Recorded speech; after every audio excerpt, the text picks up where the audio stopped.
like, you're not done. You're not done. When it is through, then you are done. Diddy Lawyer has found some information out that we all missed. That's right. We all missed this information. And it's very surprising. Everybody was looking at all the case files, looking up and down, looking at chapter A, chapter B, chapter C. We're looking all over this case file, and no one saw it. Everyone missed it. It was right in front of everybody's face, and we couldn't see it. How crazy is that? You want to know what else is nuts? That I found very interesting when this situation was going on and the man was talking, there was no indication from anybody else of people bringing this up.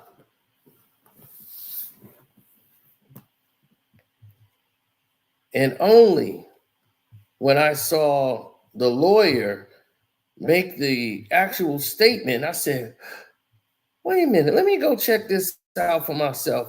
Because I really we kind of went through it one time because I've been doing all this with y'all all day. I was supposed to go on my date tonight, and that got canceled. So I'm going to try it again in a couple of days. But today was just not going to happen. It was too much information going around, and I had to be ready at all times. Now, when you start looking at big picture, and you start saying to yourself, wait a minute, what he said just made a lot of sense. So I had to slow it down for people. A flight risk because obviously he's incredibly wealthy, has access to planes and a lot of staff, even though you said he turned over his passport 2 months ago. They were also worried about him being able to interfere with witnesses and calling them. And so I guess the question is, how do you assure the court that that won't happen if prosecutors are saying, this is someone who's attempted to bribe security staff and has already threatened and interfered with witnesses? Now, she's saying it as if it's a fact that this has already happened. That's how she's basically stating it. Like, this is like a fact. It's not a fact, ma'am. That's your perception, not a reality. Listen to what Diddy's lawyer actually had to say in this situation, because it's very telling.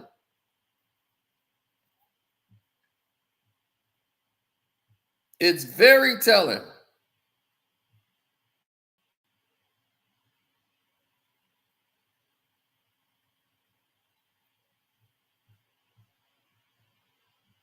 Listen to this. So I think the most important thing, even more important than the passport, is that Mr. Combs came to New York on September 5th. As soon as we realized that this indictment was going to be coming down in a matter of weeks, maybe months, but sometime soon, Mr. Combs got on a plane, left his home in Florida, flew to New York.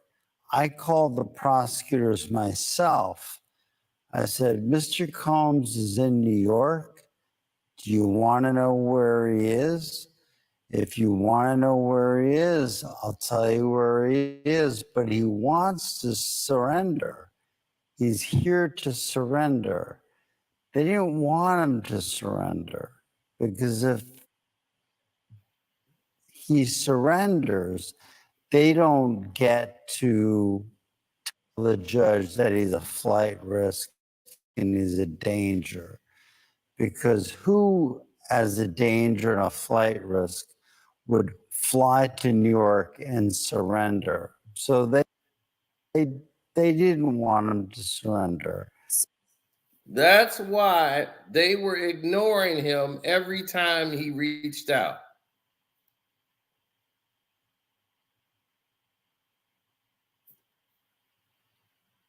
He said Puffy called one of the girls 56 times.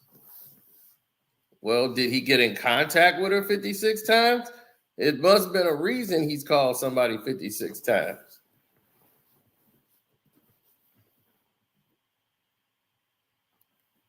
He must was pissed off about something. But calling somebody 56 times isn't a crime. You see, you got to understand something. This is about law. What is a crime? And looking over this case again, this lawyer pointed out some facts that we missed. And I said, oh my God, how did I miss this? But I was like, I see why I missed it because I was live. If I was sitting there going over this thing, I wouldn't have missed that. But I missed it because I was just doing the live, and then he got denied bail in the middle of the live. So we went straight to the bail paperwork. Now,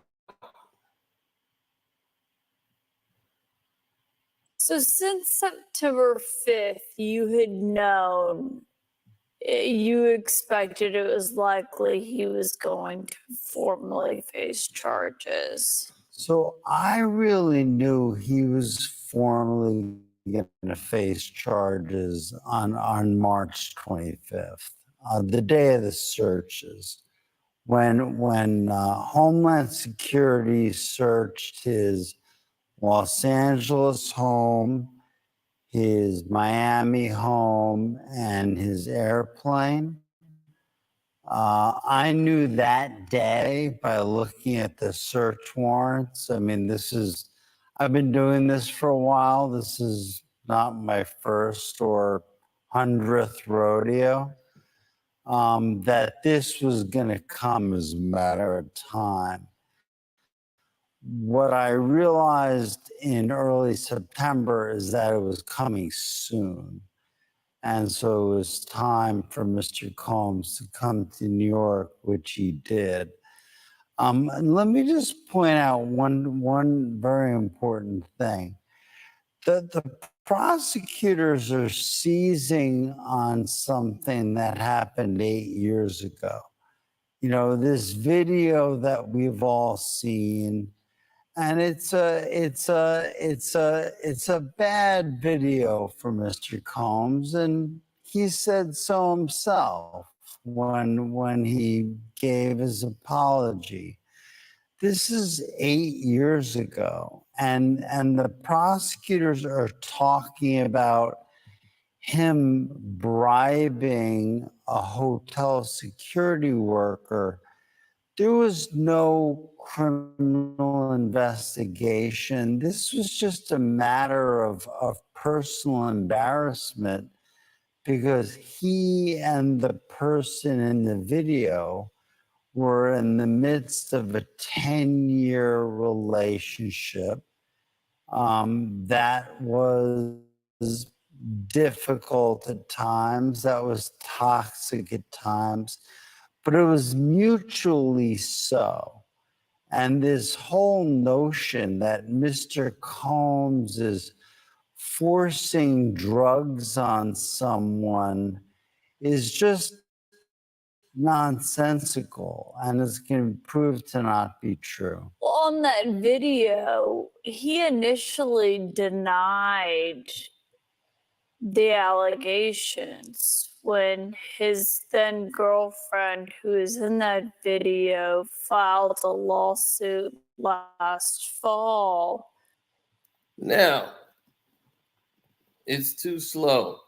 No, it's too perfect. I want these words out perfectly clear so you can hear them. Now, she's finna paint the picture. He pointed out facts in that video that's going to be brought out. Now she's trying to say that Diddy said he didn't do it, and then when the video came out, he apologized for doing it. That's what she's going to state now. Like, he said he didn't do it, and then the video came out, then he apologized. Y'all said he didn't do it. He said he didn't do it. That's not what he said at all. That's not what he was talking about. He didn't do. Now, he never said he didn't put his hands on her. He was talking about the crime that they were charging him with the trafficking thing. This lawyer is the first person to understand it, and the fact that he wasn't even representing Diddy at the time. And we have that video. I should note CNN was the first outlet to exclusively report on it. He denied that happened when she filed it in a complaint. And then when the video came out is when he apologized for it. So I wasn't his lawyer back then, so I don't, and I don't think he did. I mean, I think the lawyers were the ones mostly making the denials.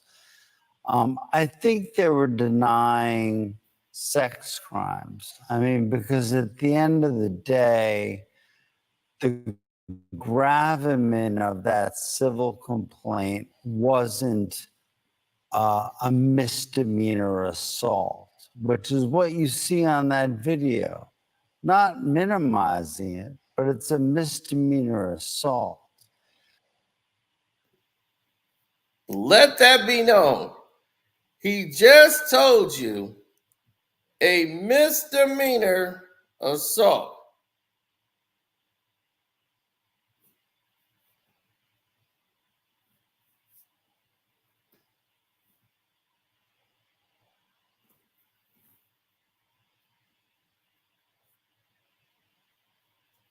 Following Dawn Richards' lawsuit. That's a civil case. That's not even connected to this case.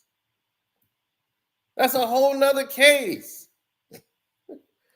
Yeah, he might have called her 54 times or whatever. Who knows? Who cares? He probably was mad about something.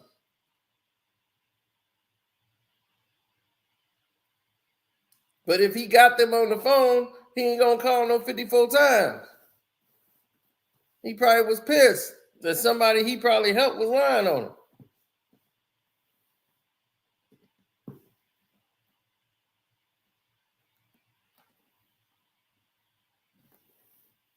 But listen to the lawyer.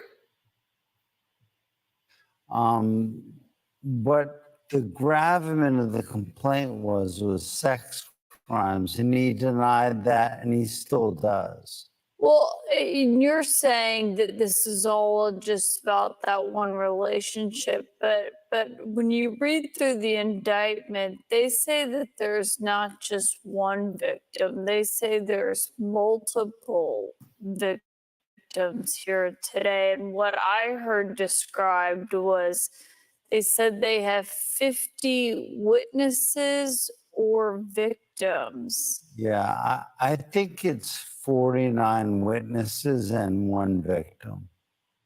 Boom! Right there. Did you hear it? 49 witnesses and one victim. Didn't you hear her say? They say it's multiple victims and witnesses. No, they mixed it all together to make it sound like there's a whole lot of people. It's one victim in the entire goddamn case. One goddamn victim. I went, I checked, I saw it. It's victim 1.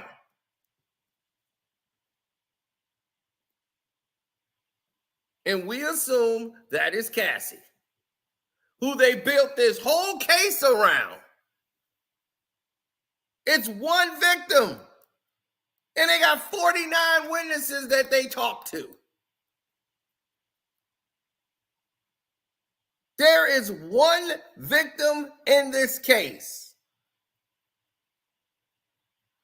And everybody missed it because they used trickery. The USA Department saying we got at least 50 victims and witnesses. To try to mix it all up to say it's like it's no, you only have one victim and everybody else is witnesses. They got one victim in the whole case, the indictment. There is one.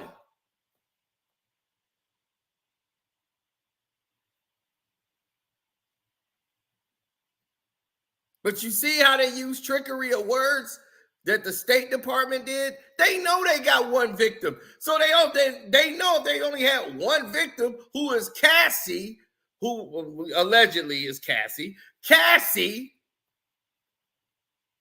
who's a one victim that they're using, who she settled the civil suit. Y'all want to make a whole criminal thing out of it. And now you got your one person that this was about 8 years ago. Everything he said what happened was consensual. Y'all still know that if it was one, that'll be too weak. So we got to get all of these 50 witnesses mixed in together with the victim and say, oh, we got 50 witnesses and victims.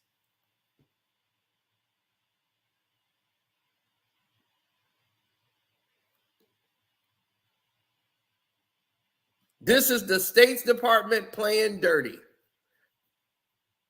using the media. And you see how she came up? Over 50 victims and witnesses.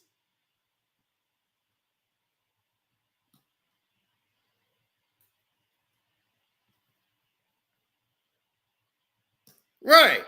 So why, if there's 50 victims and witnesses, why there aren't 50 victims, or how many victims are on there? There should be more than one victim in the indictment. Why is it only one victim?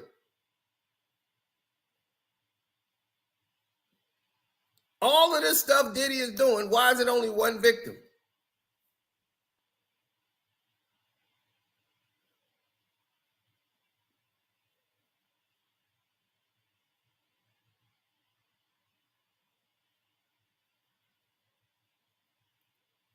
I'm pointing out the facts.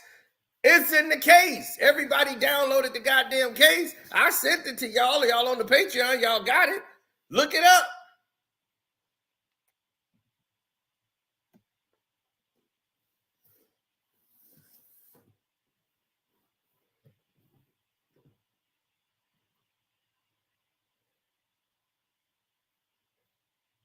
There's one victim in the case. You can get mad and say whatever you want. Say we defending Diddy or not. We telling you what's in the indictment. Did you not look up at the indictment? Does it not say at count 2 that it's victim 1? There isn't a victim 2. There ain't a victim 3. There ain't a victim 4. There ain't a victim 5. He did all this stuff and there's only one victim and it's Cassie.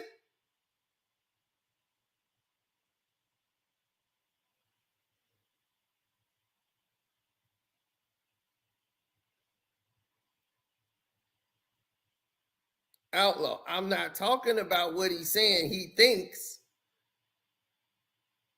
I'm looking at I went and looked at the documents. We put them in there on the Patreon so everybody can see it. There's downloadable. Everybody got it. There is only one victim in this case, and it is Cassie.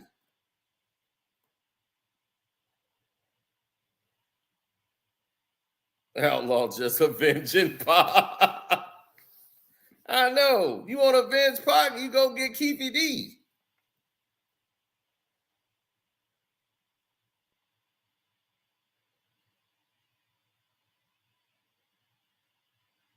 Miss Lady said, when it all comes out, you a little stupid thinking there's only one victim. I'm not thinking, Miss Lady. I'm telling you what's in the indictment. He's only been indicted with one victim. I'm not telling you what I think. I'm telling you what I know because it's in the indictment. That's in the legal paperwork that's filed. There's only one person there as victim one. So it's not my personal opinion in the situation. It's what it is. It's what that's in the indictment. That is what matters. What's in the indictment? And what's in the indictment is one victim. If that doesn't raise any eyebrows, I don't know what would. Because if it was multiple victims, they would have told you that. They mixed up the victims and witnesses together to make it sound like it's massive. And it's only one. That doesn't ring any alarms to you? That something ain't smelling right? Something ain't passing the smell test? Why would they do that? Why would they say that? Because they're painting a picture to make it look massively bad against Diddy. It's all trickery and foolery for their case because they know their case is weak.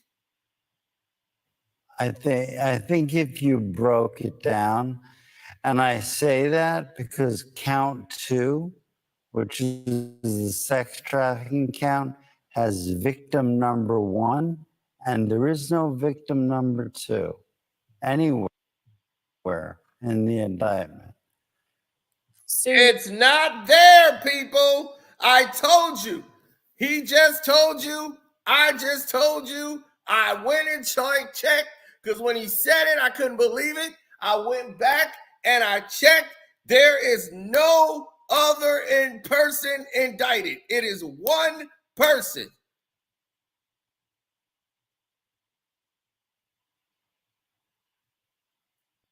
Once again, you're not thinking. You're talking about somebody's caping for somebody. Listen, it's in the goddamn indictment. Everybody printed it out. Everybody showed you the indictment, the papers, everything. You saw it.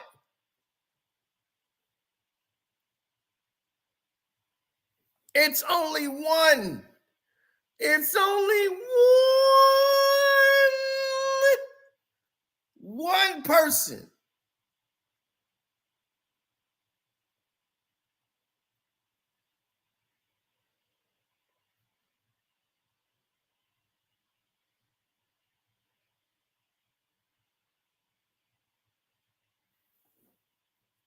For now. Whoa, you mean they're going to add more people to it? They're just going to start dumping more people on it? You just went and arrested this man and you raided his house. You arrested this man and you filed an indictment with only one person. But you got 50 witnesses that seen one person. But this is a major freak off that lasts for weeks and days sometimes. Oh my God, this is so weak. It is this. I didn't even know how bad this was. There's got to be more to it.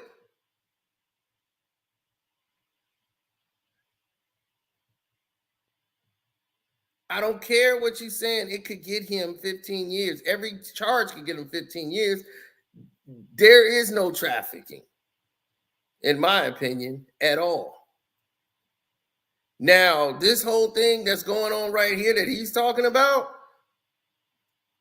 if it was just that and the case was strong, they wouldn't have worded it that way. They wouldn't have said we got 50 victims and witnesses. What do you mean victims? That's plural. So there's more than one? Because it's not in the indictment. See, it's all about what you're being charged for. See, they saying all this stuff in the media, but it's not what he's being charged of. which is crazy to me. You're saying that there are not other women, because what they were essentially arguing here is that he coerced and forced women into sex acts by using physical force, financial pressure, emotional abuse, and narcotics for what they described as these freak off sessions. They saying that he self-described them as that. Yeah, there's one victim in the indictment. That the charging But one document. victim does count, right? No, of course, but I'm just not. It's not 50. I mean, what they did is a little too cute. Is it's 50 witnesses or victims? Well, it's one victim. That's all that's in the indictment. Our reporter who was in the One victim. One victim in the indictment.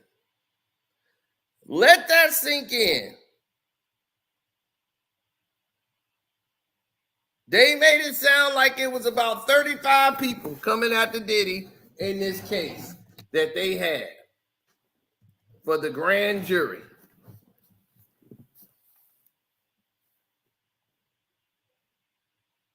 And it's one. And everybody missed it. Not one person said anything about this today.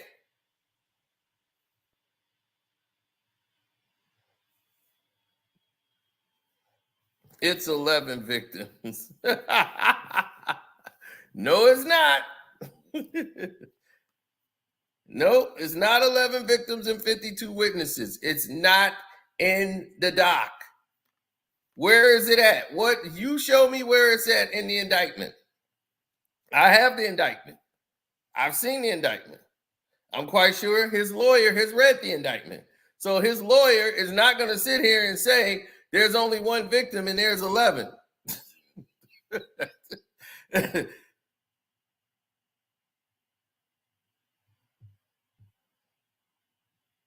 Exactly. There's only one, and it's in the docket. Everything. There's one.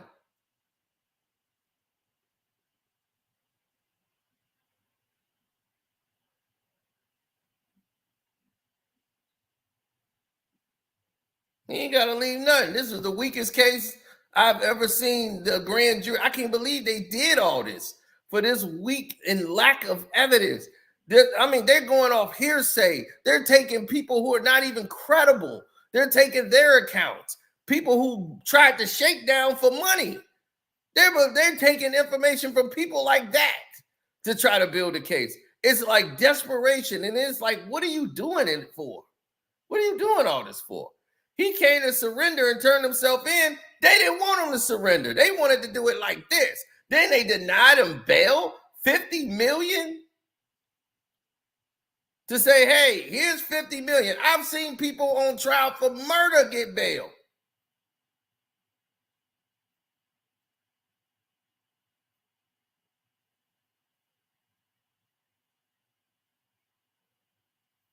I mean, the charges are insane. Some of it is insane. It's really nuts. They're going to really have to prove a lot in this case. They're going to really have to prove it because everything is a third party, secondary party. So yeah, this is a bigger mess than I thought. Like, oh my God, it's almost like a nothing burger with cheese. It's a lot of words. A lot of stuff that, can you prove it?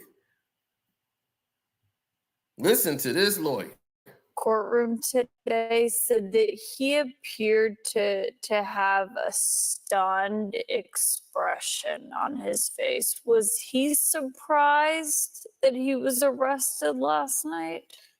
No, he definitely was not. I mean, I told him myself in early September, you are going to be arrested soon, and you're going to be charged with racketeering, and you're going to be charged with sex trafficking.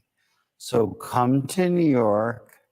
It wasn't a long conversation. He agreed. So we knew this was coming. And in fact, we offered that he would turn himself in.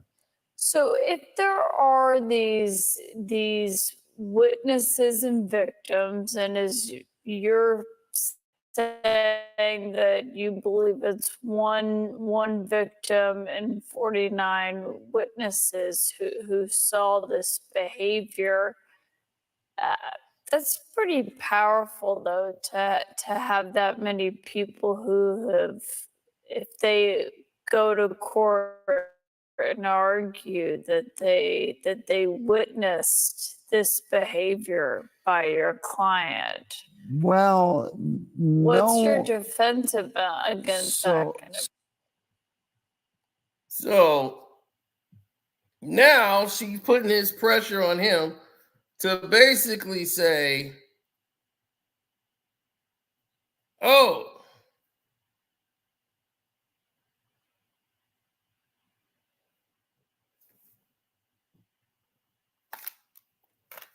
how is Cassie Ventura 1 out of 11 when there's no one else? Where's the other 10 mentioned in the indictment? You know that there's an indictment, right?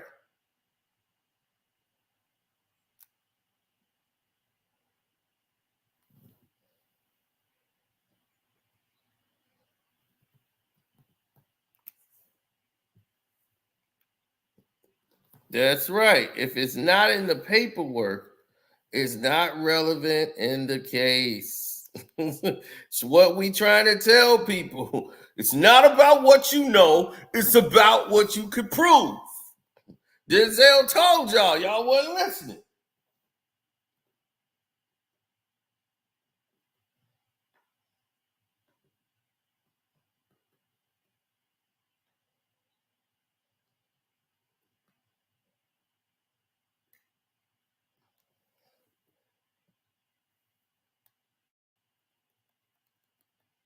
They said they led with the indictment with victim 1 because it's easily proved with it don't work that way. It don't work that way.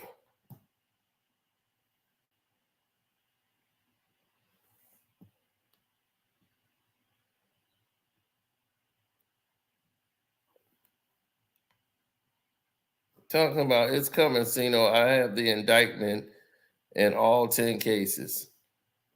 Okay, well, here's the thing. This is a trafficking case. Okay? This is a federal indictment. Now, if you're going to add more people and saying, oh, we're going to add these new people, we just got other people to come in and we're going to hit him with other charges. You already got him charged for this. So now you're going to say, we're going to add more. So that means you have to provide more information. And you got to say, we just came across this information. You can't just say, oh, well, let's use this to get him now. Now let's go put these in. It don't work that way. You got to present your evidence, everything that you have built prior. So you can't go back and say, oh, I forgot to add this.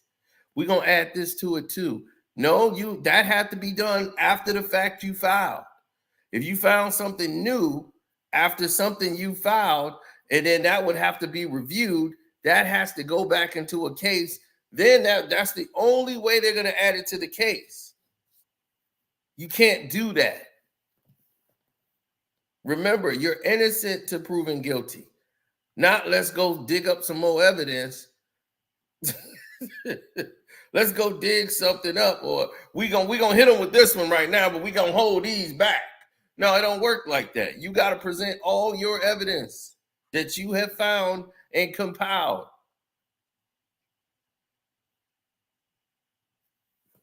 She's talking about civil trials. Right. This is a Fed case, ma'am. These are different things. These are different altogether. Those are civil cases you're talking about. That's why this is not here. That's not even criminal. He's not going to jail on any of those. Those are civil cases. We're talking about the one that he can get 15 years per count.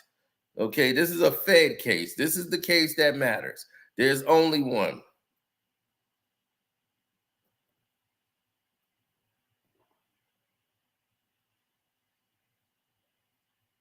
No, that's what they do with witnesses, to see which witness that they got that could corroborate, that's creditable enough to stand trial.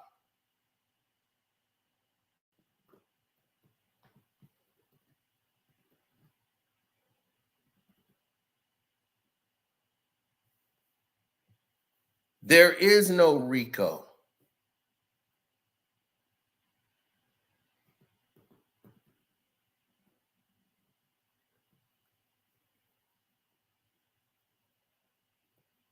There is no RICO charge against Sean Puffy Diddy Combs.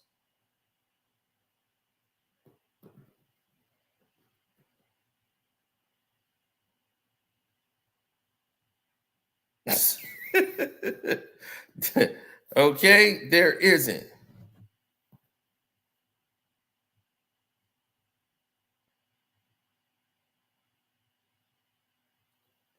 Respectfully, I will digress. When did they file a RICO charge? They would have had to file that already. There is no RICO charge. If it was a RICO charge, the grand jury, when it came and prosecuted him for this, they would have announced it was a RICO case. That would have to be, oh my God, I'm losing my mind. That would have to be disclosed before you go to this. You don't go into a grand jury indictment and there's no mention of a RICO. Don't you realize we have this paperwork? I'm quite sure you got the paperwork, right? Did you see the word RICO anywhere in the indictment?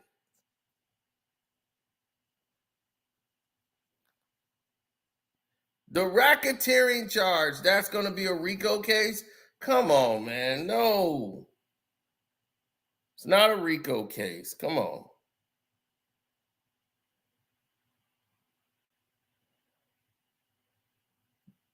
This is not a RICO. It's more coming. Okay. Okay, it's more coming then. Let's listen to the lawyer. This is how he's going to defend it. So my defense is very well established. I interviewed myself the different men who were being brought sort of into Mr. Combs and this person's intimate situation. I've flown around the country. I've interviewed a large number of them. There's not the slightest inkling, according to the interviews that I've done, of anything that's coercive, non-consensual. Nobody was too drunk. Nobody was too high. These were adults in a relation. This is a 10-year relationship. We can't forget that. This is a 10-year relationship, and it was adults and consensual, and everybody who was there wanted to be there. So I feel very confident in our position. You said you Now, he's interviewed the men that was plowing through Cassie. Allegedly, that was getting down in the freak offs. And that these freak offs, everybody wanted to be there, baby. Hey, we had no problem, baby. We wanted to be there. It's a Freako case. They getting down. Now, when these things leaked online, everybody saw those tapes. Do y'all remember years ago that they had the leaked footage of Cassie?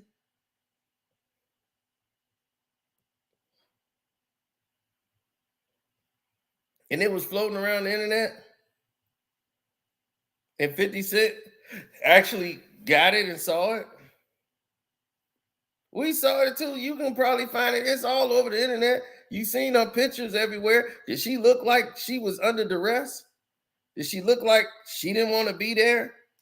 Did she look like she was doing something she didn't want to do in any of the photos? No.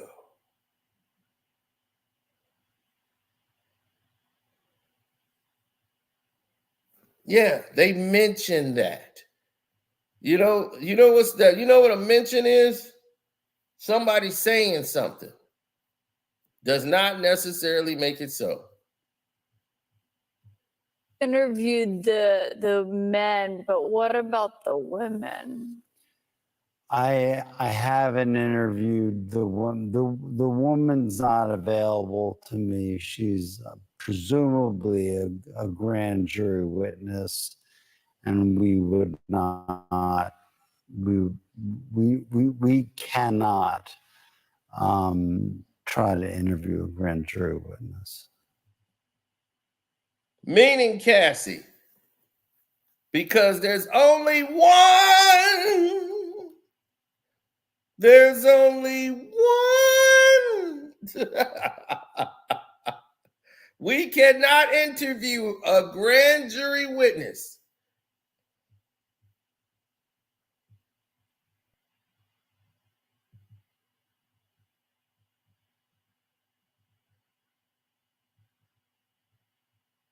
That's why he said it. We can't interview her.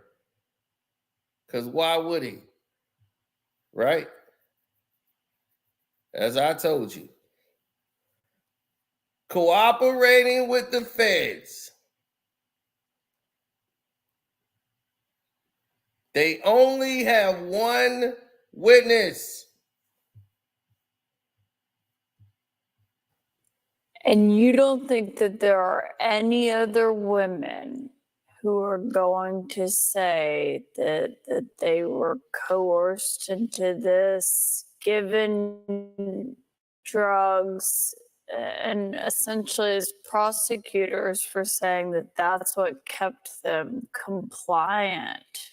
So there are a lot of sessions. women in these civil cases. There's been a mountain of civil cases ever since the civil case that was filed in November. See? I don't see them as victims in the indictment. That's my point. They're not victims in the indictment.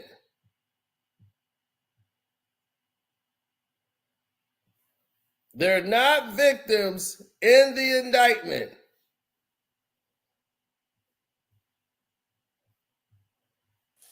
And so when you talk about that video of Cassie Ventura, that was his then girlfriend, in the video, I mean, just when you saw that, you said it's a bad video. It's pretty difficult to watch. It is.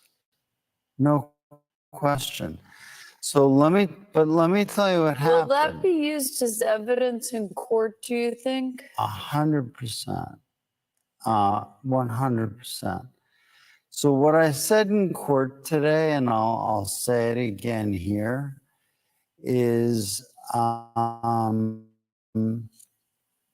the two of them were in a hotel. It was just the two of them in a hotel room. She found out that he was seeing someone else. She was going through his phone. She hit him in the head with his own phone. And then she walks into the hallway with two bags. One of the bags has all of his clothing, taking from him, which is why he runs out in a towel. So this isn't her fleeing from one of these freak-offs. Why would she take his clothing? Boom! So now you get context of what actually happened, the reason why she got her butt whooped in that doggone hallway.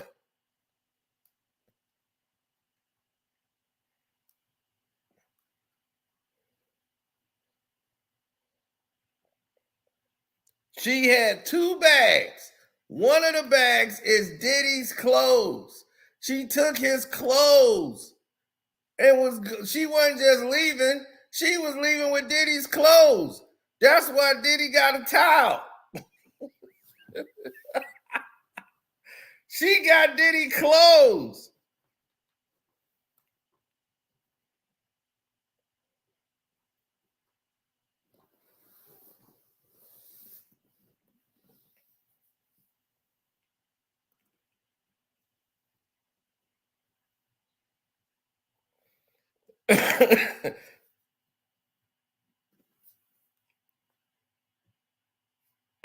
What you mean I'm taking up for him?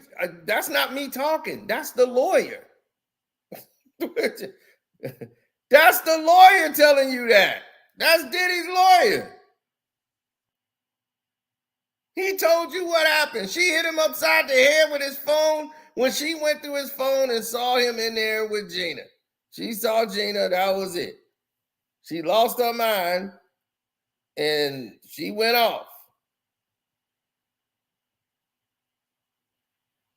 Took Diddy clothes, ran, got out of there.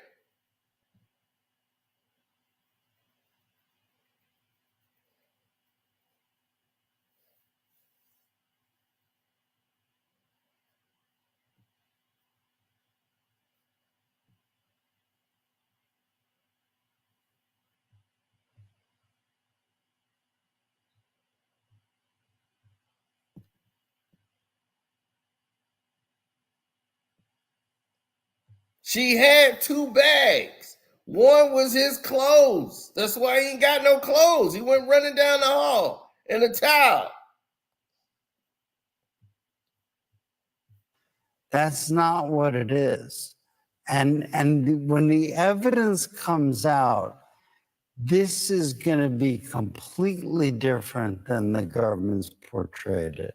But on this video, and I just want to show that again now, how do you defend against allegations that he hit, kicked, and dragged women when he's on video hitting, kicking, and dragging a woman? Sure, he's not charged with hitting, kicking, and dragging. He's charged with sex trafficking, and he didn't traffic anybody. Boom! Boom! Right there.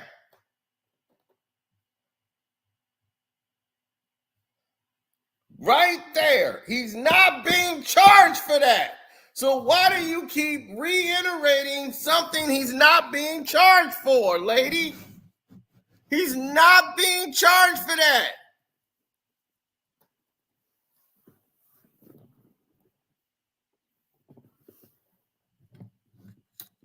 But you keep harping on this. How are you going to defend that? He doesn't have to defend it. He's not being charged for it. Because the state knows and the feds know this is a misdemeanor charge. It's a misdemeanor assault charge that is past the statute of limitation. So there's nothing they can do about it. But let's keep showing it over and over again to make them look bad. And this chick act like she couldn't hear nothing he's saying. He's talking about what's actually in the case. You know what's actually in the case. Why are you telling me about stuff that's not in the goddamn case? We could watch this film 1,000 times, woman. It's not going to change. We know what happened. We saw the tape. We saw it. We all said it's bad. Nobody said it was a good thing that happened to her, except for my boy. But my boy was, he just got he's straight hood. You know, he ain't seen nothing wrong. What she do? That's just how he is. Me, I don't agree with assault on women or men, period. I don't like to hit nobody.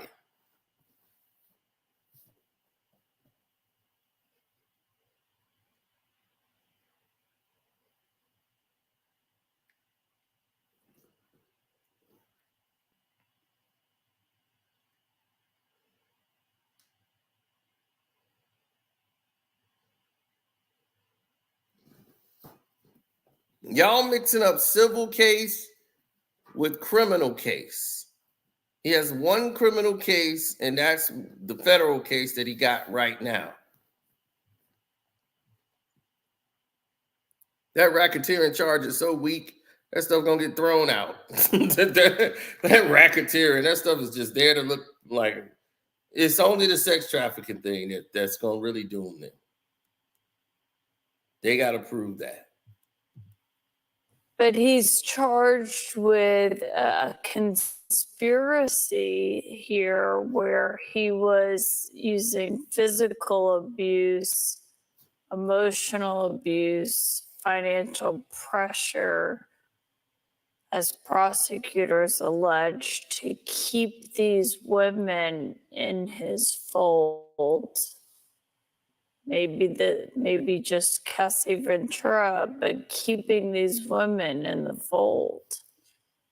Cassie Ventura lived by herself. She had her own house. She had a family. She had a career. And he was seeing another woman at the time. He wasn't around a lot. She could have done whatever she wanted to do. All of these allegations of, I was forced, I was coerced, I had to stay, are nonsense. And this can be proven to be so. That video. She's going right back to the video again. Woman, we know about the video. But that video.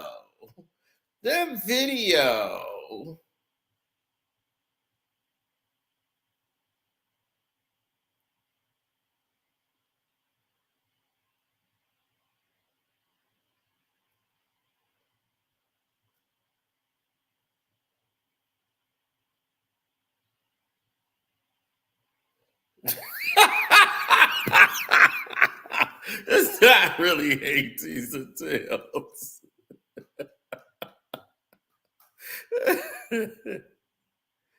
Oh my goodness. Diddy sold his planes, Miss Lady. I know, people just going off these theories. Feds are looking at weapons as well with the buffed out serial, the defaced. Look, the defaced on the weapons, just because they're in his home doesn't mean they belong to him. When they raided the house and found him, they know that he has security that could belong to any one of the security guards that brought it in there. That's a weak charge. Like I said, look, y'all gonna figure all this out when it all comes in. This ain't like they went into Ray Bob's house or somebody. Yo, did they go to Killer Ghost and all them dudes and Slimmy? They went to Slimmy house. What they found in Slimmy house? They ain't go to Slimmy's house. This is Diddy. Okay? He has hired security. He has security there. Whoever these guns belong to, I doubt they belong to Diddy.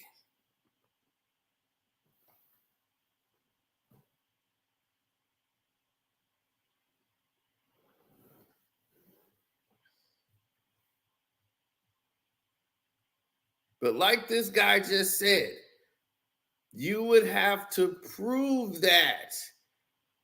Okay? Cassie lived by herself. He told you she lived by herself. She didn't live with Diddy. They didn't live together. Cassie Ventura had her own place. Diddy would go to her house. She would come over to Diddy's house. Diddy was seeing another woman. She found out. She flipped out.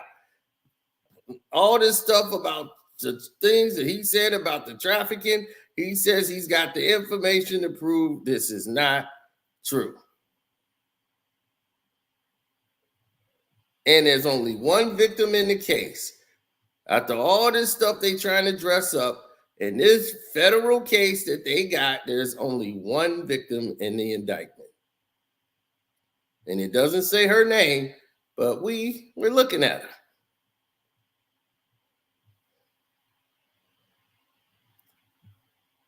Free Cassie. She been free. When was she not free?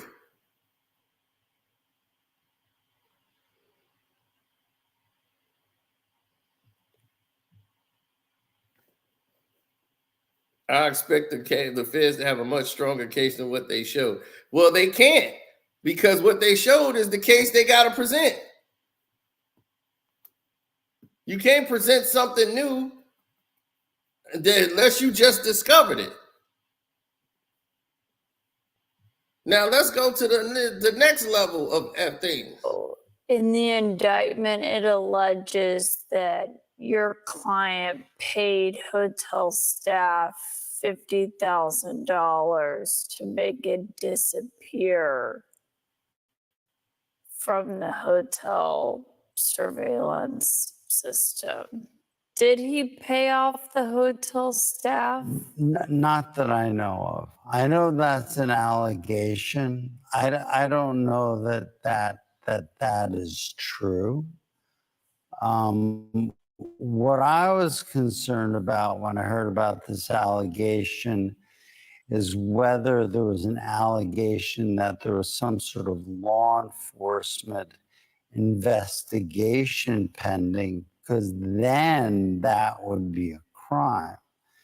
But there was none.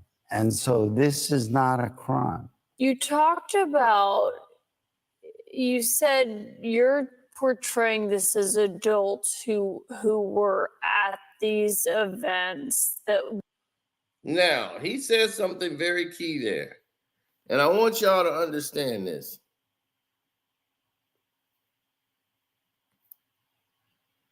If it was an ongoing, like an investigation, right? A pending investigation going on, and that had happened, then that would definitely been a crime, because he already had an investigation pending, but he didn't. So there is no crime. That is not a crime. Wanted to be, I shouldn't even call them events. That's not certainly how anyone else would label it. But that they wanted to be there. But they also allege that they were recorded and essentially used as blackmail. Is that not true? That's not true. That's not true. How can you prove that when they have electronic evidence that, as they argue, over 90 cell phones, laptops, iCloud storage accounts, 30 electronic and storage devices, hard drives, thumb drives? Yeah. You're not worried about that? No, because if they had it, they would have put it in the indictment.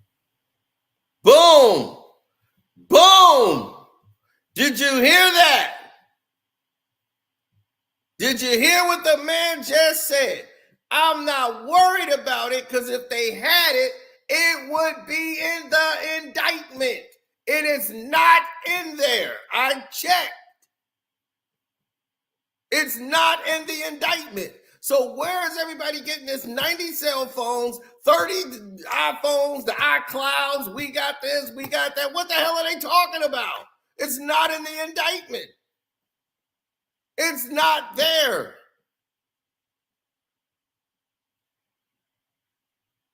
They got, 50 witnesses or victims. 50 witnesses and victims. There's one victim and 49 witnesses. Are you crazy? Y'all must think I'm boo-boo the fool. If you sitting here and tell me you think they got a real strong case when they only got one person that they're using all of their story for to build it around.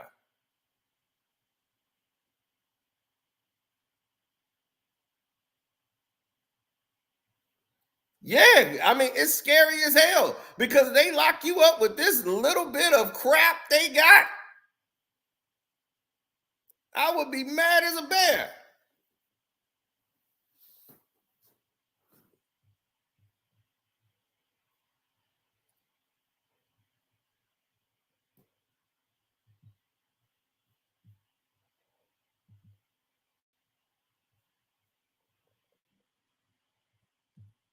It's not in the indictment. When it comes to your client's credibility, I think people will look at what he said last fall. And it's not just his attorneys. I mean, he pays those attorneys. They're speaking on his behalf. They're the ones calling her claims baseless and ridiculous.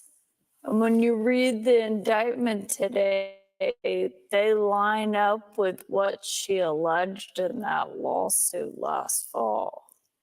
If the claim is that he had unwanted sex with her, that claim is baseless.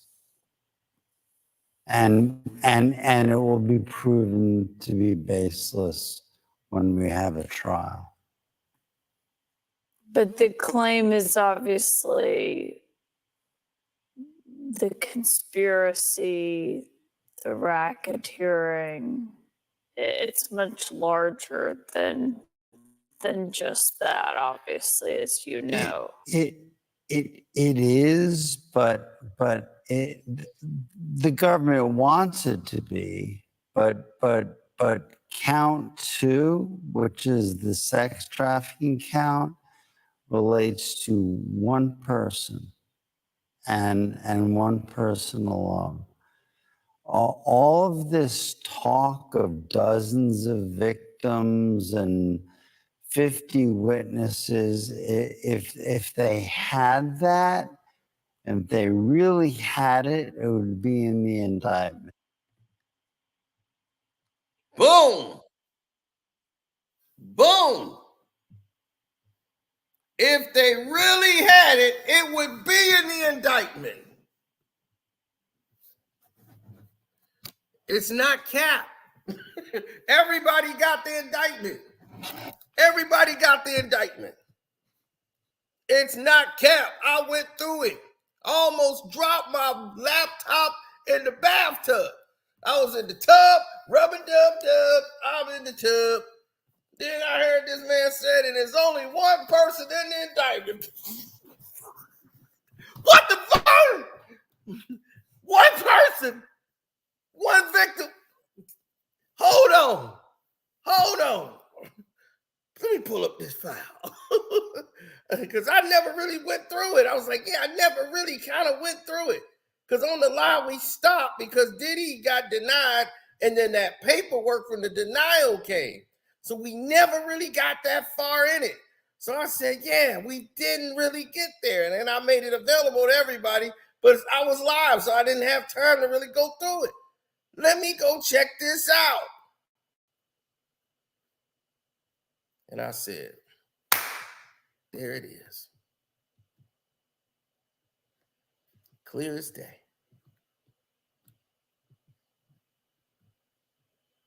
Clear as day. One count.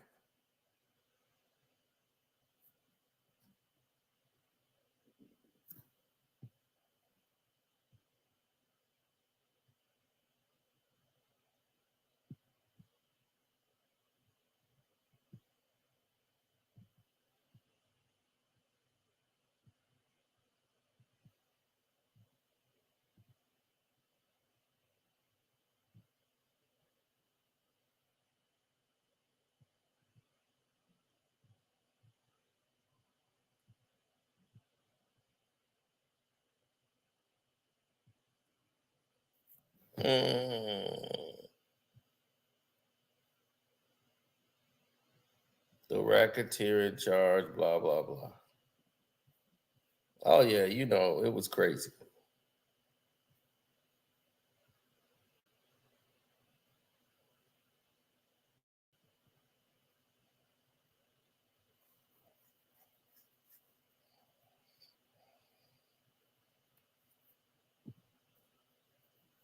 Oh, thanks for the super chat. I appreciate it. Everybody else, you want to donate, you can use the Cash App, which is Carcino, or the super chat. We appreciate all of it.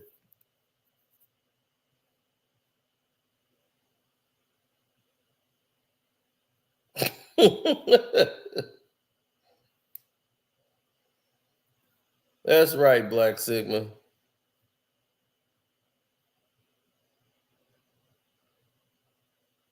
Everybody knows that's a problem.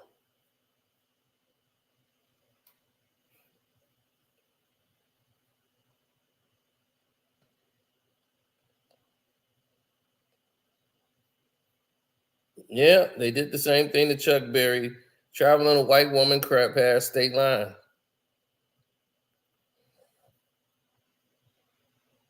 Oh, Cassie was white? Woo! Woo-hoo! Diddy, you better be glad Cassie ain't white.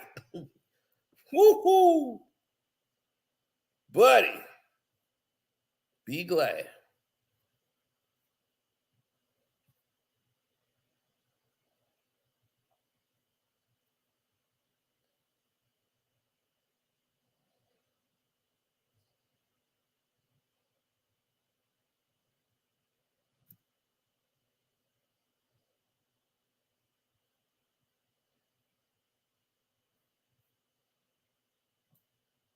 Mm-hmm. Oh, well, you got to do that.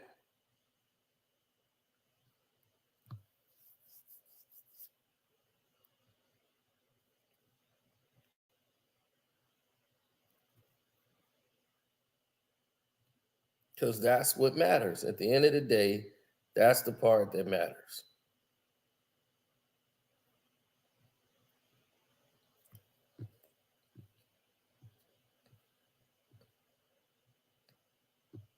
Count two.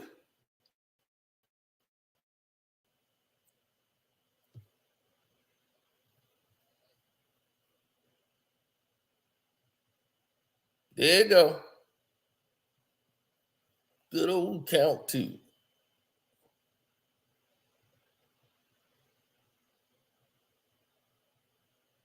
And the sex workers giving transportation and interstate travel. Okay. So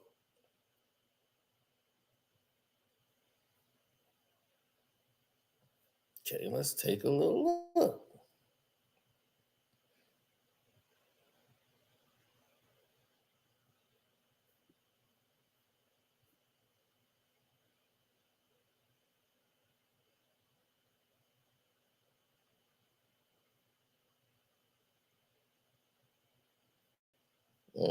Okay. Victim one, the only victim in this case.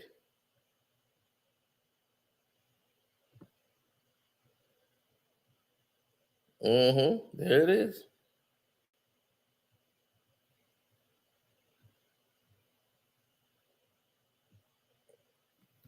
Yep, transported, maintain a person.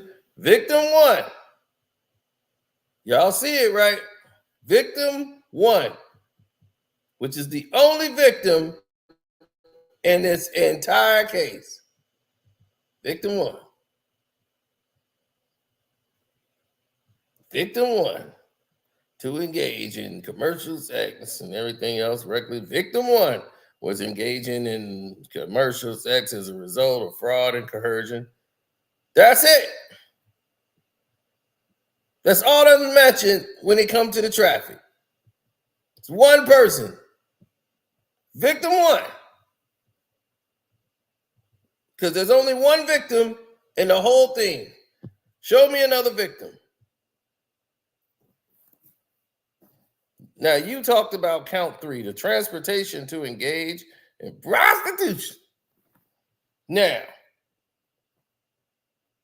they knowingly transport an individual interstate in foreign commerce with intent to engage in prostitution and attempted aid and abetting, and willfully caused the same to wit Combs, aided and abetted female victims with commercial, transportation of female victims.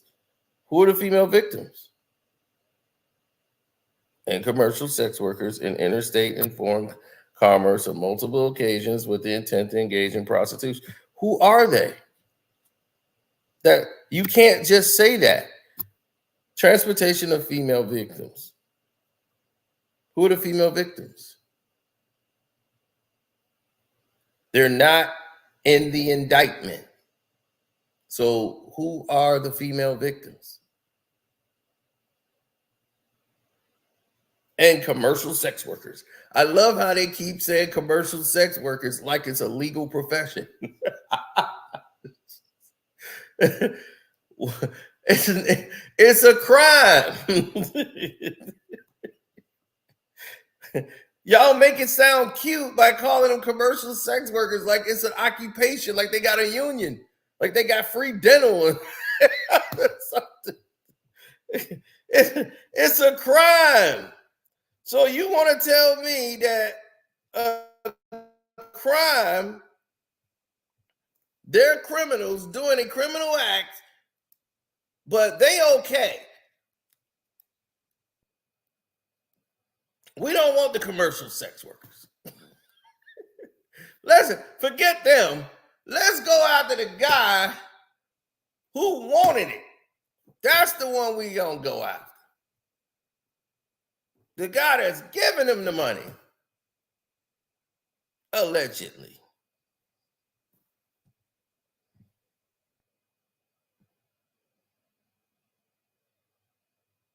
If you add to an indictment, it has to be new information.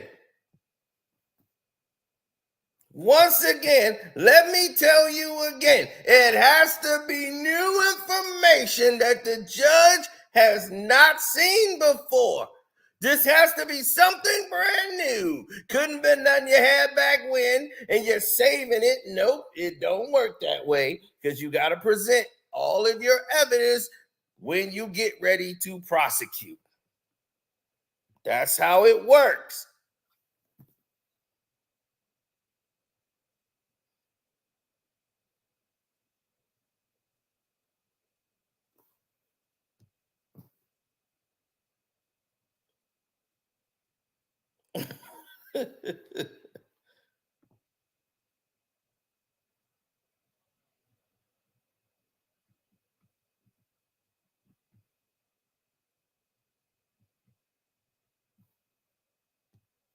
I've been trying to tell her that for the past 20 minutes, that there are separate, those are civil cases. They're not criminal. They're not connected to this indictment. Now, if they want to call them in for witnesses for something, that's fine. Call them in for witnesses. Say that they witnessed this and they witnessed that, knowing that they ain't witnessed anything, but you can call them in there. But the grand jury witness that they're going to call is going to be Cassie. Now, the people that engaged in these acts with her, they're going to be called in too for Diddy.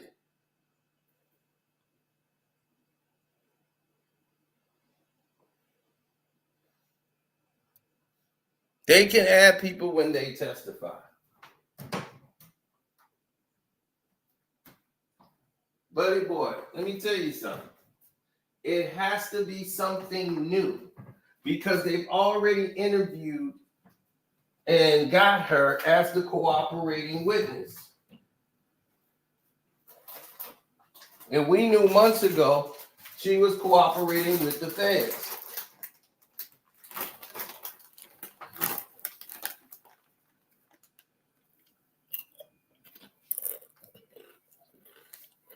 A woman who never called 911.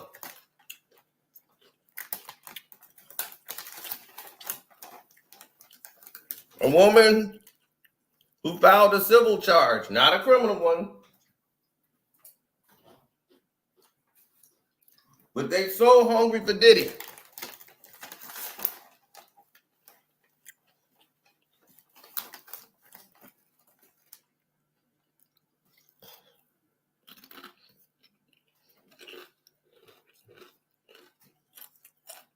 Yes, Diddy was cooperating. He came to New York. His lawyer just told you we were cooperating. We wanted to surrender so that we could face the charges. They didn't want him to surrender.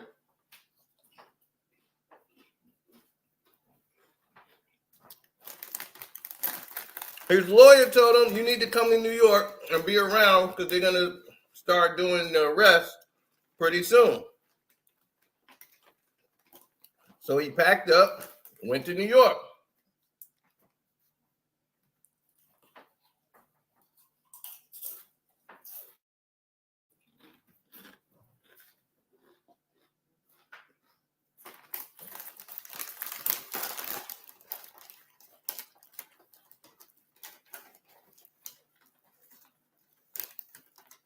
Now that CNN interview, that's going to be shocking all as to why this man can't get a fair trial, why he can't get bail, and he got $50 million as a bond and house arrest, and y'all already got his passport. He surrendered them before he even got arrested. If that ain't cooperating, I don't know what is. And whenever he had to go somewhere, they contacted the prosecution in New York.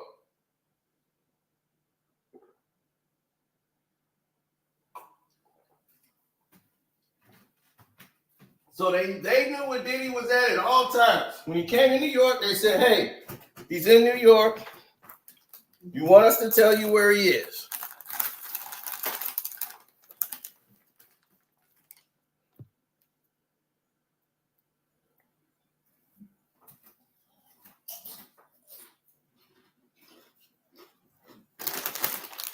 The government, the New York law, that's why I ain't going to New York. You won't see me in New York. They can have it.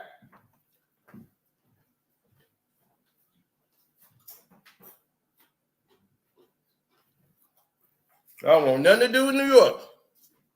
They did Tupac dirty.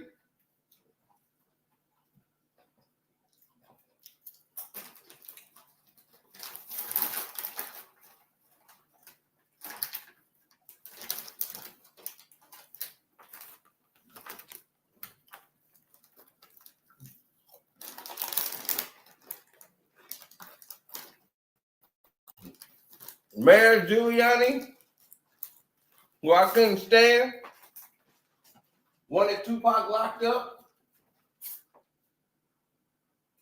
and did what he did.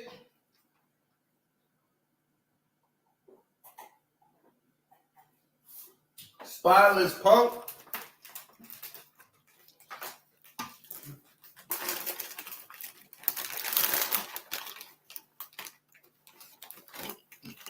Mm-hmm.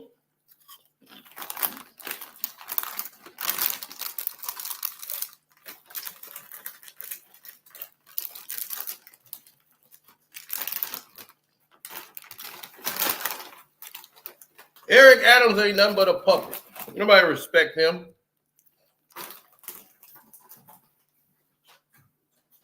Puppet sitting over there keeping Kyrie Irving off the basketball court.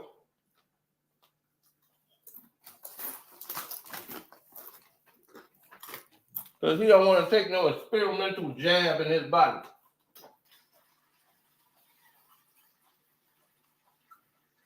No, he don't want it.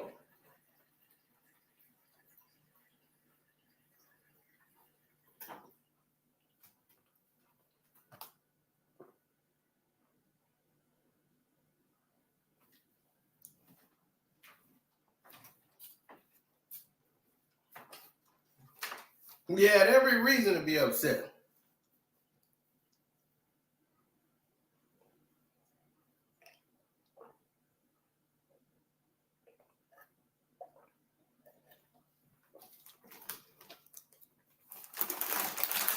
See what happened to Jonathan Majors.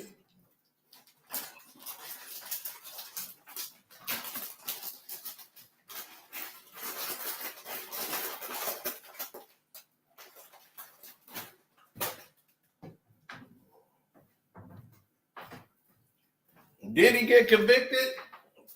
They should shut down New York.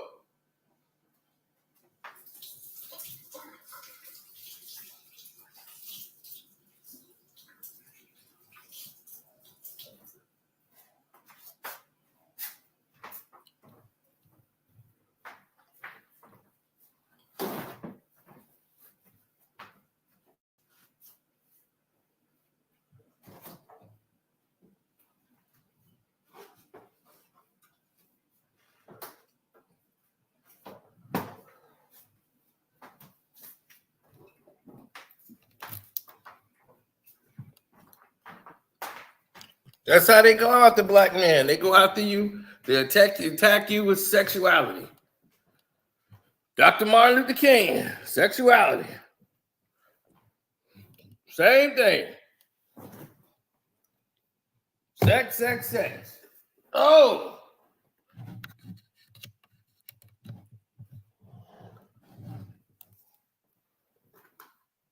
Jonathan Majors, sex with white women. Let's get him.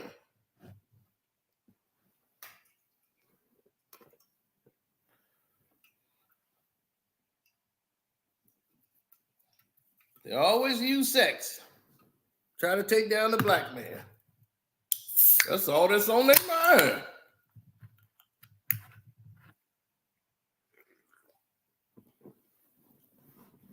Meanwhile, Dana White get to smack his wife around. We seen that on TMZ one day. Never saw it again.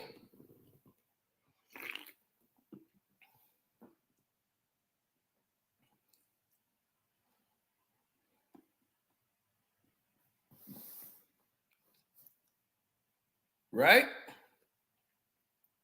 How many times they had these white women getting beat up by these white men and you don't see about it no more? You see it one day.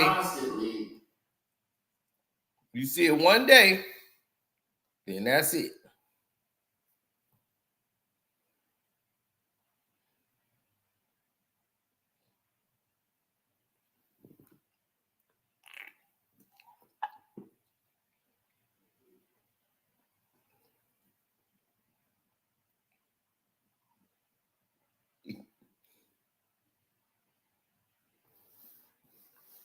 Constantly.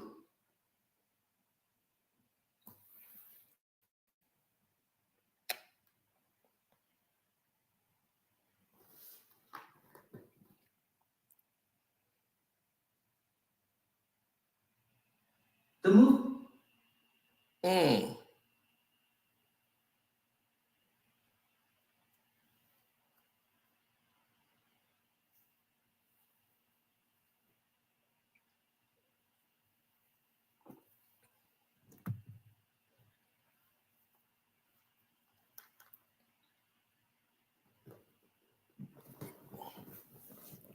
Well, Kris Jenner is somebody that's still in Puffy's corner.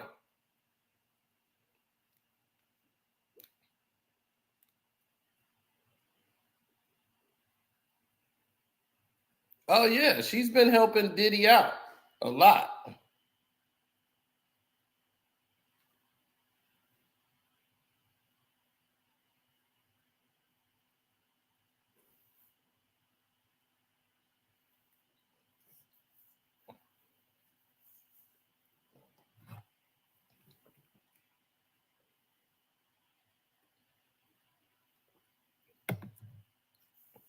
Remember, that's how she ended up with Corey.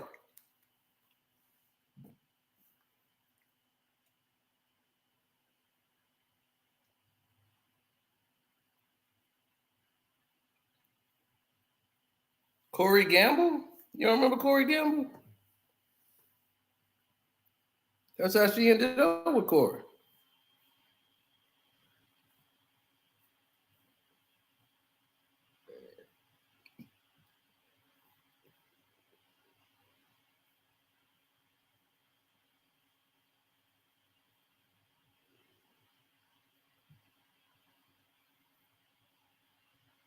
Mm-hmm. Man, the whole case is wild.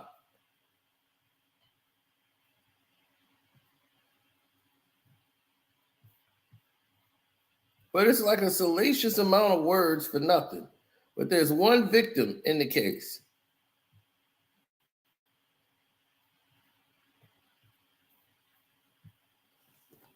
If y'all want to come up here and talk, for real, I'll drop the link. Y'all come up here and talk.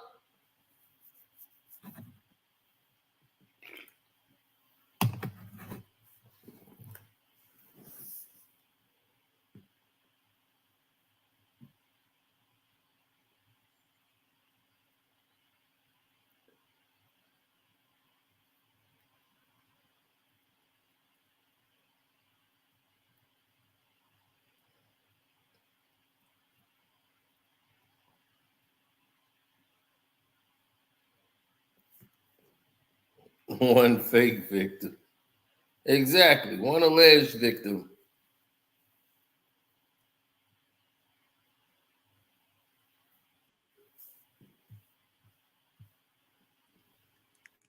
All right. Smashed it. You wanted to Smashed get it. up. You I are sure here. did. Hey, Casino, how are you this morning? I dropped the link in the back to help drive my argument. Okay. So you will see it's a credible source. ABC I have, News. Okay. yes. And I corroborated it with my LexisNexis. These cases, I downloaded each one. They are legit. However, when it comes down to the civil cases, you're right. They do not supposed to weigh any, prejudice against any criminal cases. However, true indeed, that's what happened with Cassie. She settled with her civil case, and they used her 148-page document and put 10% of that in the first part of the indictment. That's the shortest, smallest indictment I've ever seen before. 14 You and me pages. both. I Yeah, thought so I thought it was missing something.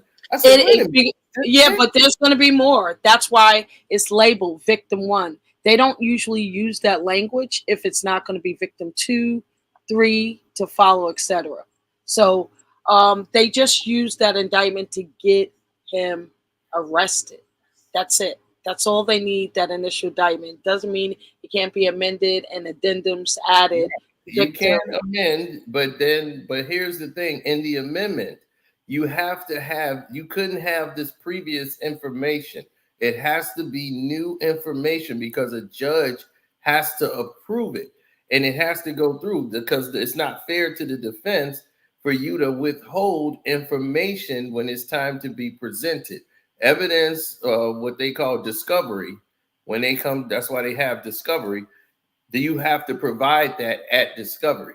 So now you can't go and add some other people, and you have to do it in a process of we just learned this information. Absolutely. I agree with you 1,000%, but you have to look at um, the witnesses. You mentioned it earlier, and I didn't want to agree with you in the chat, so I didn't, but it's true. those 11 alleged victims, I don't think all of them are going to stick. But if you look at ABC News, this I know for a fact, like Rodney Jones, his is going to stick. Um, there is Joy uh, Dickerson Neal, hers is going to stick. I don't think Rodney Jones is going to stick Why? because to me, everything he said is a lie. Okay, Everything. is okay. Okay, that's And fine. here's the reason why. Okay, Because once you start submitting circumstantial evidence and you're trying to make something look like something that it isn't, just so you can try to prove a case, you're name dropping people, but you're not claiming they did anything. You're using them just for attention for your claims and lawsuits. When he dropped Prince Harry name, he dropped everybody else. I said, "Oh, okay, he's trying to get everybody to fan the flame." Prince Harry and now that had nothing to do with him. He's never met Prince Harry. Diddy met him one time when he came to the United States with Kanye West back when Graduation was out. This guy was never even around, Lil Rod. So that Little Rod case, like the whole thing with Cuba Gooding Jr. said, "Oh, he came, he was grabbing him, and this guy was on that boat for less than 6 minutes. He was on another boat. He barely knows Diddy. He came on that boat and then he said, "Hey, it's a video." He made it look like it was a photograph. It wasn't a party. It wasn't a freak off. It wasn't underage girls. All those girls was over proven that already. The lawsuit had been amended at least 2 times already by now to try to clean it up. They had to get rid of what's his name, Universal. They got out of the lawsuit completely because it was just hellacious lies. The first time they redid it, they had to just kick it out altogether because it's nonsense. He's like, "I never was there. What is this guy?" right. So here's the thing: there is a plethora of information that was released to add stank on it. I agree, but there is some truth to it, and that's why it's a time-sensitive situation. They, even though Only we thing he came, said that was true is about the guy that they got that was getting the drugs. That's the only connection he has that he you said. talk about the mule in Syracuse The mule, University. yes, the Yeah. Syracuse mule guy. He's a drug addict and he hangs around. He was on a plane full of pink cocaine. Yeah, They got well, him pink, on. Yeah, did yeah. you know how much they've caught him with? Mm-mm. Wow. Wow. He ruined that little kid's life. No, he didn't. The He guy. what? How could you saying? Did he ruin that kid's life? Listen, that was a test run. I believe that was a test run. Let's stop playing. A You test know, run. that That was guy. a test run. He wasn't even on that plane. He sent that dude to see if he was really on the radar, and he was. That guy is a drug head. There's But they plenty of all those are. guys in But they Hollywood. all are. Diddy Diddy is didn't too. ruin this guy's life. They're But all on drugs. They're all on alcohol. They're that's how oversex. Diddy got Listen, locked let up me ask you a Hollywood. question. Why you up here taking up for over sexualized man? There ain't that much sex one man needs. I'm He's not taking busting up for it at everybody all. down. And I'm you say just hi to saying, him and he's busting you down. what is he doing that's a crime? He's horny all the time. All the time. Okay, he's a freak. Yeah, And these women know he's a freak. he's taking horse tranquilizers. That's a component of the pink cocaine I'm hearing, according to Jaguar, right? So my thing is Oh this. God, I cannot use her as a reference. Yeah, but it's ketamine, ecstasy, Ketamine puts you to sleep. So I don't know. it's cocaine, it's ecstasy, it's that horse tranquilizer and food coloring. Well, whatever it is, And she should know. whatever it is, yeah, she would know. Right. What she was throwing up her nose. But this world that they live in, that's Hollywood. I'm quite sure you go in anybody else in Hollywood, they probably got the pink, the blue, I don't do that. I don't do Hollywood. I don't. Right, that's all I'm saying. He lives in that lifestyle. So I'm like, what is crime is he really doing? Okay. Like, because he's not even charged for that. I've never listen. They They said drugs, but they was like, okay, well, where's your proof that it's his drugs? freak offs, the way he conducted freak offs, are considered a crime. How? You can't take a woman or a guy from one state to another state or another country, especially it may be prostitution may be legal in some of those countries he go to, but when you transport them from the US to that country, you know, it's a crime. Especially if, you know what I'm saying? So if I drive like let's say if I take a female, we go somewhere and we go to another country and she goes over there and she decides to have sex, did we committed a crime? No, if you give her drugs and force her to have sex with workers and all of that. Forced her to. But if you don't have to fly across the state, if you force somebody to have sex here in the United States, it's a crime. You ain't got to go out the state for that. If you force somebody to do something, it's gonna be a crime. That's illegal to force somebody to do something. So you ain't got to travel nowhere out the country.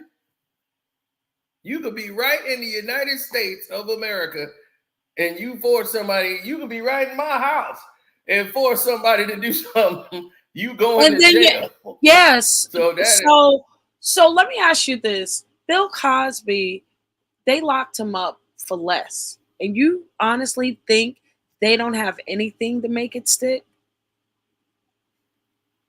Not really, but you don't need anything. Look what they did with Jonathan Majors. They just wanted, they didn't even want him to go to jail. They just wanted to embarrass him and humiliate him. And they knew they weren't going to send him to jail. They wanted enough in the world to send him to jail. They just wanted to make it look like, look at what I can do to you. Bill Cosby, that was the worst case ever. Bill Cosby was drugged through the mud for no reason because he wanted to buy NBC. That was the only crime he ever committed, was that he wanted to buy NBC. They went right back to 1965, dug up some old woman that was a thought that he paid money to, and she was over there getting banged out by Bill Cosby because she wanted Bill Cosby's money. And he was, oh, good boy.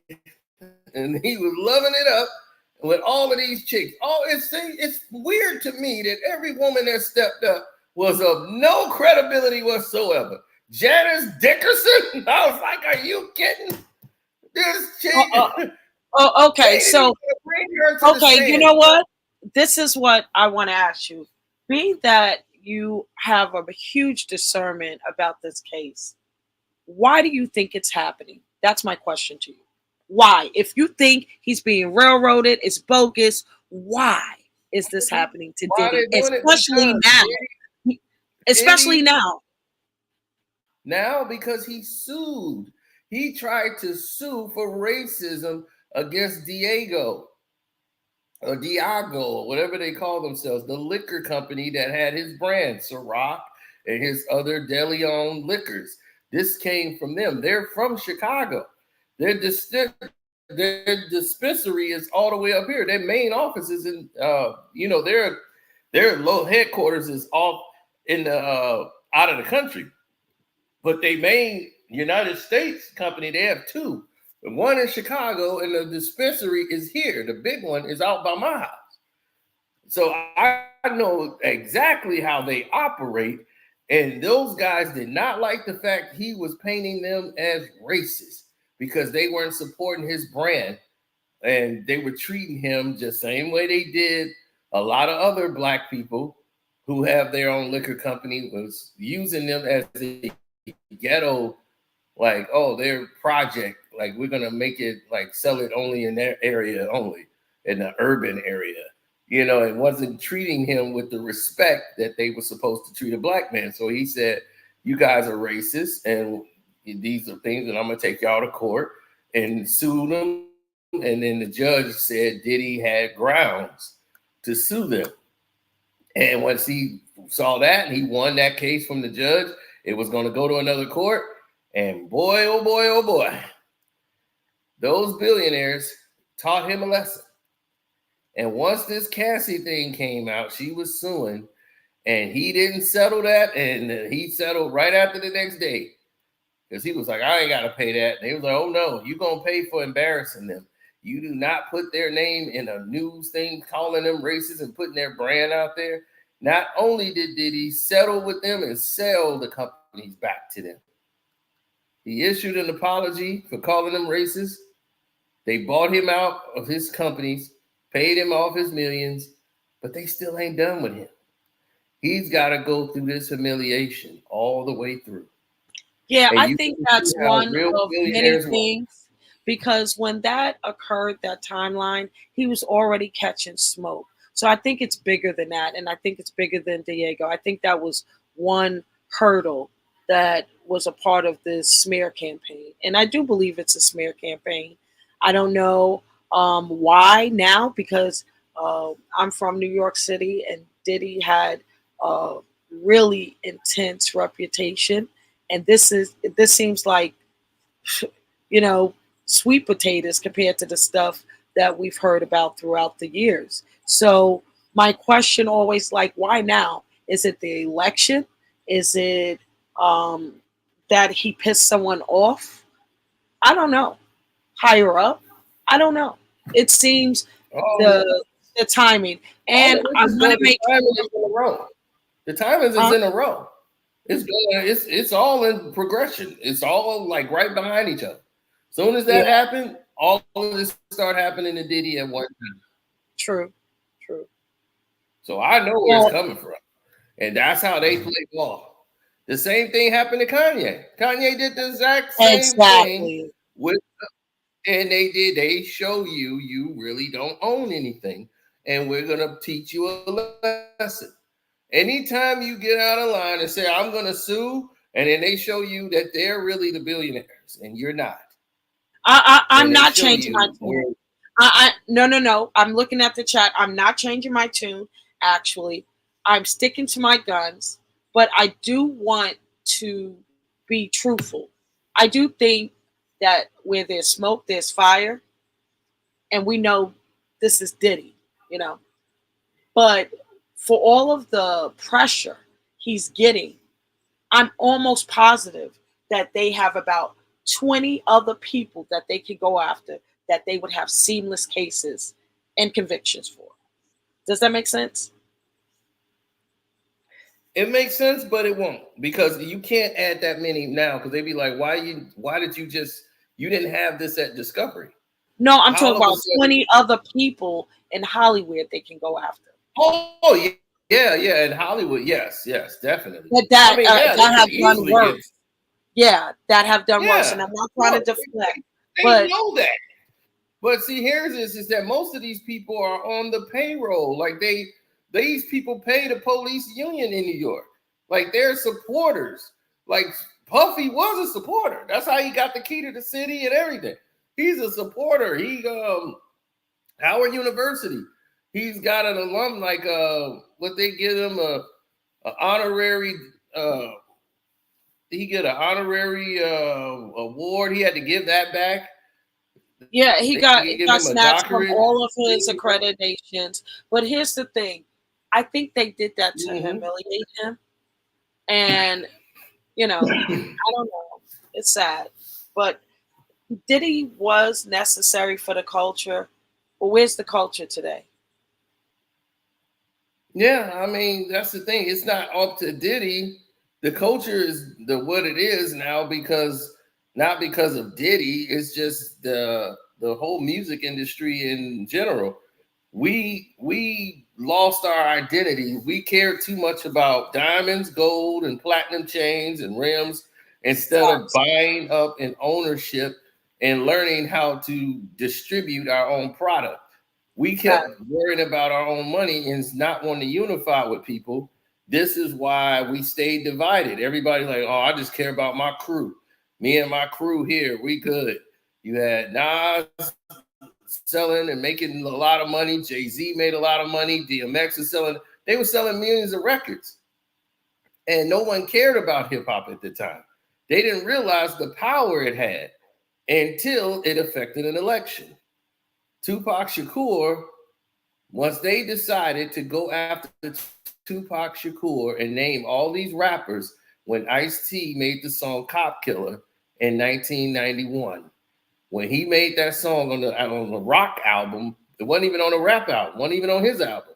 He made it on a rock album called Body Count. He had a rock group that Ice-T used to perform with, and he had a song called Cop Killer on there. And all the cops in LA got together and started, we're gonna do this and Cop Killer and all this.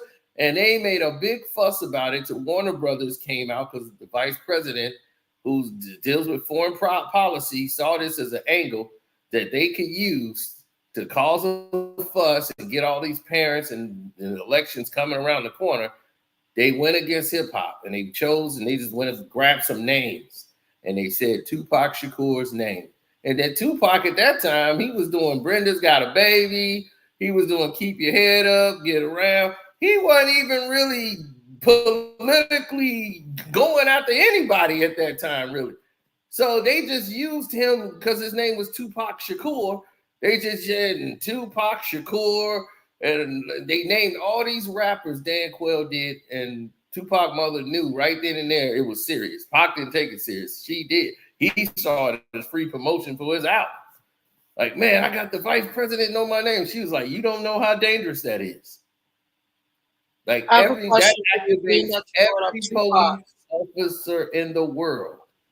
That's what she was telling him to try to get him to take it seriously. After that, they saw the power of hip hop. We were all unified back then. It wasn't all this division. It wasn't the internet. Nobody had cell phones. It was everybody had a page and you was somebody. Okay, so let me jump in here. First of all of the things that are polarizing to us now in the hip hop industry has always been there, even without the internet, without cell phones and computers. Don't think it wasn't there. The internet didn't add all of this. African Bambaataa, he was the first one that got hit, exposed. So my thing is, we got to stop making excuses. We got to stop making excuses. As far as Diddy goes, if you want me to be fair and honest and not troll you, not too much. I believe he's going to walk.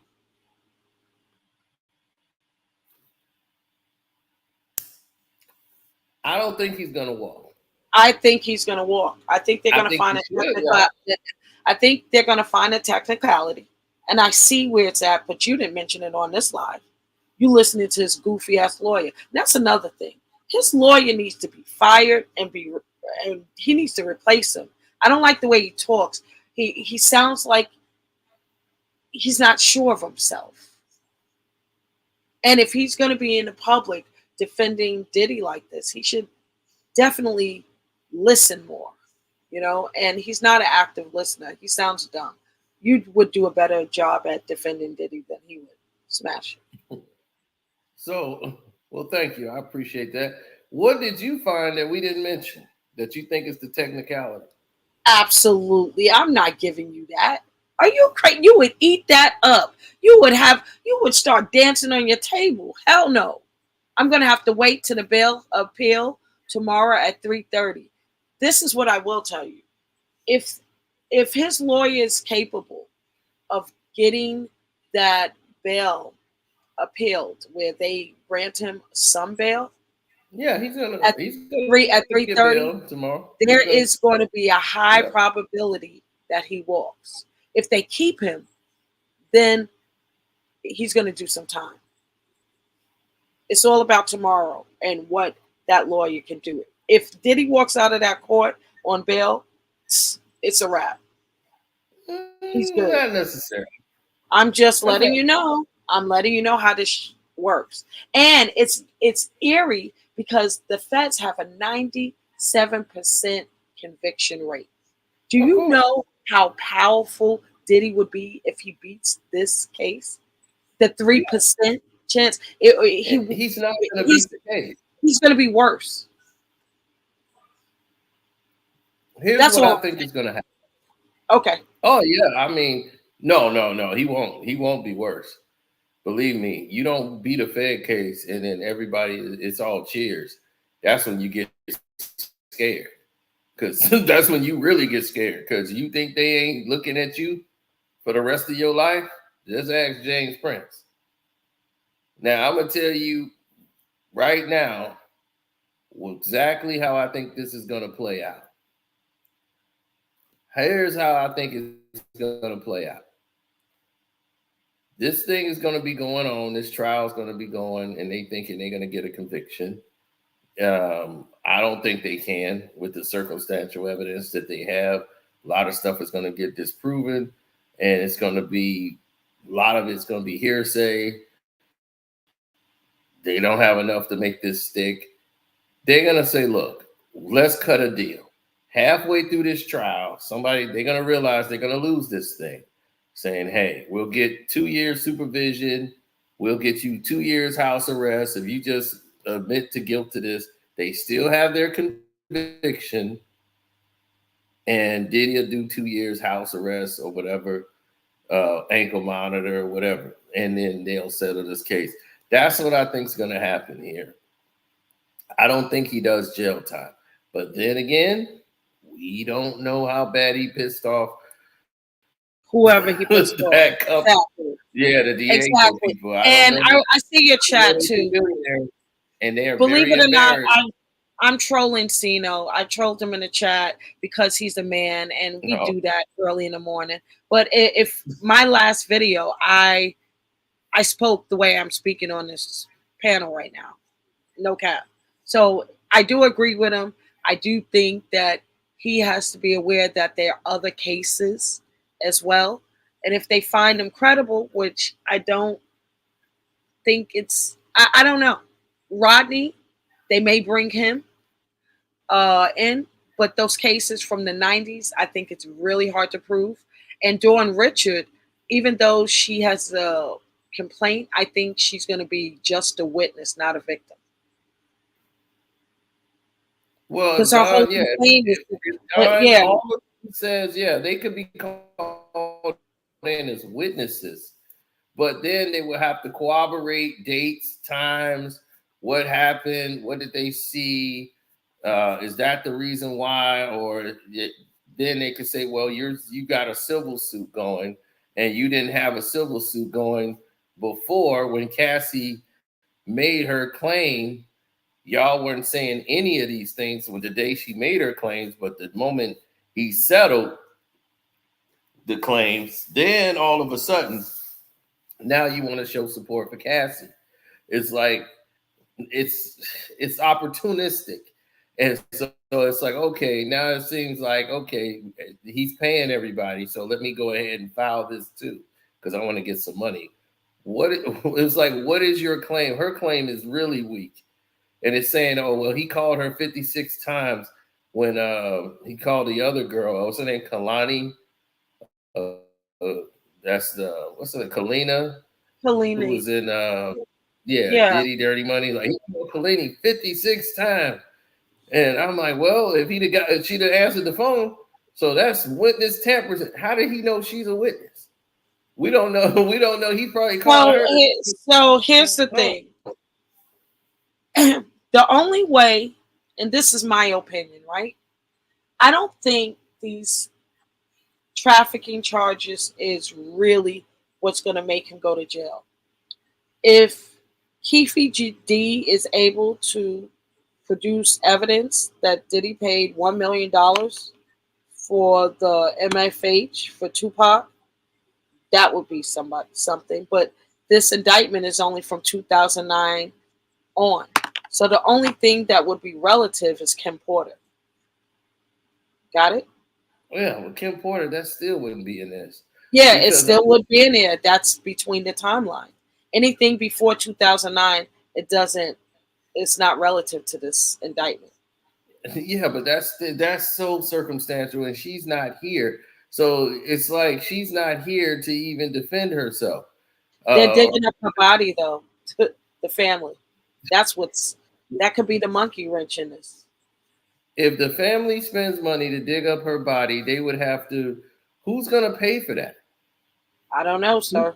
I have no Who's going idea. to pay to exhume her body, and what they supposed to find? And They here's the thing. What started that was Gene Deal. He kept going on Art of Dialogue, stating that in several interviews. They should resume her body. They should give up her body. He had a lot of security. He got the 24 karat, casket 6 weeks before she passed. It was, so it took a while, but they are doing it, and I'm finding it interesting. Here's the thing. Gene Deal hasn't been around Puffy in about 15 years. So let's get this into perspective. He has not been around Puffy for 15 years or longer. That's how long. It was like maybe 2001 or 2 that he been around Diddy. Like, he hasn't been around Diddy. So what's the other guy, the other security that went on Pierce Morgan? I forgot his name. The other security guard? Yeah, he went on Pierce Morgan. Everybody knows him in New York. You crazy? He's a legend. I forgot his name that quick. Oh my God. Hold on, let me look it up. Okay, we talking about two different people. Because I thought you were talking about that bodyguard who came out and said he was bodyguarding for Jay-Z and he was working for Bad Boy. And they ran over to ask Gene Deal, did he know? Oh, she talking about Roger Bonds? Yes. Bonds? Yes. He was around. Roger Bonds. Thank you for reminding me. Roger Bonds came later. He came way after Gene Deal. Yes, but it's in the timeline of 2009, Sino. Yeah, he was there. Roger Bonds. Yeah, right. So anybody that was his employees, look at what that indictment says, employees. Who was the security that turned the chief? Exactly. And his security said, I've walked girls out of there. Nobody had any problems. Roger Bond is on Diddy's side. He's their witness. Oh, no, he wasn't. Did you hear that Pierce Morgan is interviewed? Oh, no, it's not. I don't know which Pierce Morgan, but he didn't. He went on Pierce Morgan. He talked about the Cassie case. He talked about the video. He talked about how he witnessed beatings with Cassie, and him and Diddy got into it when he tried to protect her. He really tried to. Incident, they got into it. Yeah, and he said that was a true incident. They had it, got into it, but you can't even get charged for that. It's like, okay, we've settled that because they had a but he's talking more and more, and it's not that he's talking to like urban vloggers. He's talking to Pierce Morgan, Nancy Grace, people like that. Yeah, because he wanted money because he was like Diddy didn't help him out in Africa with his son in Africa. Yeah, with his son and all that. And Diddy was like, look, man, I had stuff going on. He couldn't do that. And I'm like, Diddy don't have the money people thought Diddy had.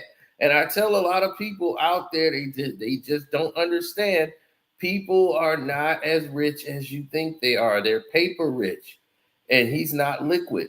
And that's why he's got to put up his mom's house and all that, because he's not a billionaire. It's all the appearance and the appeal. And this is why we don't end up with something. We always begging for something because we don't look at the real thing. They should have been worried about distribution 25 years ago when it was the opportunity, when hip hop started making billions of dollars. In 1997. I agree with you. In 1997, in 1997, this was the summit. We sold off everything. The federal government, okay, let me just say this. The federal government came and tried to shut it down. Suge Knight, Louis Farrakhan, they had James Prince. They was uniting the East Coast and the West Coast together to say, hey, we got to get our own distribution line. Suge Knight had that with Death Row. They had bought their own distribution so they could distribute their own records. So that was part of the deal that Suge Knight had gotten, because nobody even cared about it at that time when he got his distribution line, because they didn't want to have nothing to do with it till they start selling 5 and 6 and 10 million records. They whoa, wait a minute, what's happening here? Now Death Row owns a major piece. No one can tell them how to distribute their music. They could put it out whatever. So they were in a whole different category. Even though Interscope was eating off of it, they had the right to distribute their product how they wanted. They had a distribution line. And that was what they wanted to get away from Suge Knight. Suge Knight owned that distribution with Death Row. And they was like, oh, wait a minute. We got to I didn't know he could do that. It was like, how did he get a distribution line where he could just release whatever he wanted and distribute it how he want? Because he negotiated that early on. And that is how Master P had a distribution deal, and they had to destroy Master P. They had to destroy anybody who had a line into distribution, because if you do that, you control the game. And you can't have a seat at the table. That means you can be able to dictate terms. They want to control all those seats and have all the keys. They don't want you holding no key. Diddy had no key the whole time. Clive Davis is that is his top. He got to go right to Clive Davis for everything. How are you gonna be a boss? And you the main guy and all that. You can't be the main guy if Clive Davis is the guy you got to keep running to. Clive Davis ain't saying, look, let me show you how to get up here where I'm at, so you can hold the keys and you can do no. Clive is like, you got to keep coming to me. They're not giving up those keys. And we weren't thinking about how we going to buy into the distribution game and get our own pipeline so we could distribute our own music and brand. We were okay with everybody else owning it. Now they could push you out. Now what? And now here we are, workers, not owners. No. Some of us are. Some of us live free, okay? And I'm talking about for the industry. Well, we are on an entertainment app, a business platform, so we're developing our own culture here, right? We have another shot. We're creative beings. We create. But when is when, right? When are we gonna take? But I'm talking about from the music game. There's not music on YouTube. I mean, there are no artists on YouTube. Of course, there are artists on YouTube, but see, here's the thing: now that they've made the game, they've rigged the game to where they have limited the money in the game. They're really bankrupt the whole hip hop industry, really. Right. I agree. They bankrupted by buying up all the mom and pop shops. They shut all those down. They shut down all the minor record companies that used to own. They shut them and they bought them all out. Anybody who owned them, now you got like 4 major record companies, maybe 3 now, and they own everything. Sony. Okay, so we have transitioned into the streaming industry, the streaming era. Okay, and YouTube. Yep. And no one can explain how it works. Huh? No one can explain how it works and how they get their money. And that's where everybody's fighting over it. They were like, I got like Snoop, like I just did 1 billion streams and they're telling me I'm getting like $1,200. And then I'm like, what? Yeah. That's 1 billion streams. It was giving him like $1,200 some dollars or something. It was so Snoop was like, YouTube does not own my intellectual property. I own my intellectual property. Right. Who said that? Somebody in the chat? So somebody crazy in the chat. I'm a whole artist out here, not a music somebody artist, in the chat. Artist. There ain't no way I own my intellectual property. I'm my own brand. This is just a platform where we roam. Are you serious? Exactly. Well, see, they probably don't make videos, so they don't know and they don't understand. But no, this is your material. Like I could take this video and put this video anywhere in the world. YouTube can't stop me. Absolutely. I own this video. So I can take this video and put this on Facebook. I can take it and put it on Instagram. I can put it on any other platform I want because I own the video. Exactly. And it's all intellectual property. There's trademarks, there's copyrights, there's patents. There's 3 levels to this. And let me tell you something. YouTube, Google YouTube, they want to own more. That's why they're going up in the percentage. But I don't want to go off topic. You know what I'm saying? Just gotta watch how they, you know, this industry moves, this technology industry that infuses entertainment, that includes music and all other genres, right? And we're here creating on our own platforms. But at the end of the day, what are we really getting for it, right? So we have to think about socioeconomic development in innovative ways. And just like the hip hop industry had its time, we definitely have to learn from their mistakes. Period. Oh, Not sell definitely. it off. But the main problem that we're having right now, and this whole connective unity, is we lost the core of brotherhood. Like we used to could go somewhere and we all band together and do stuff. You can't do that no more. It's like that is not.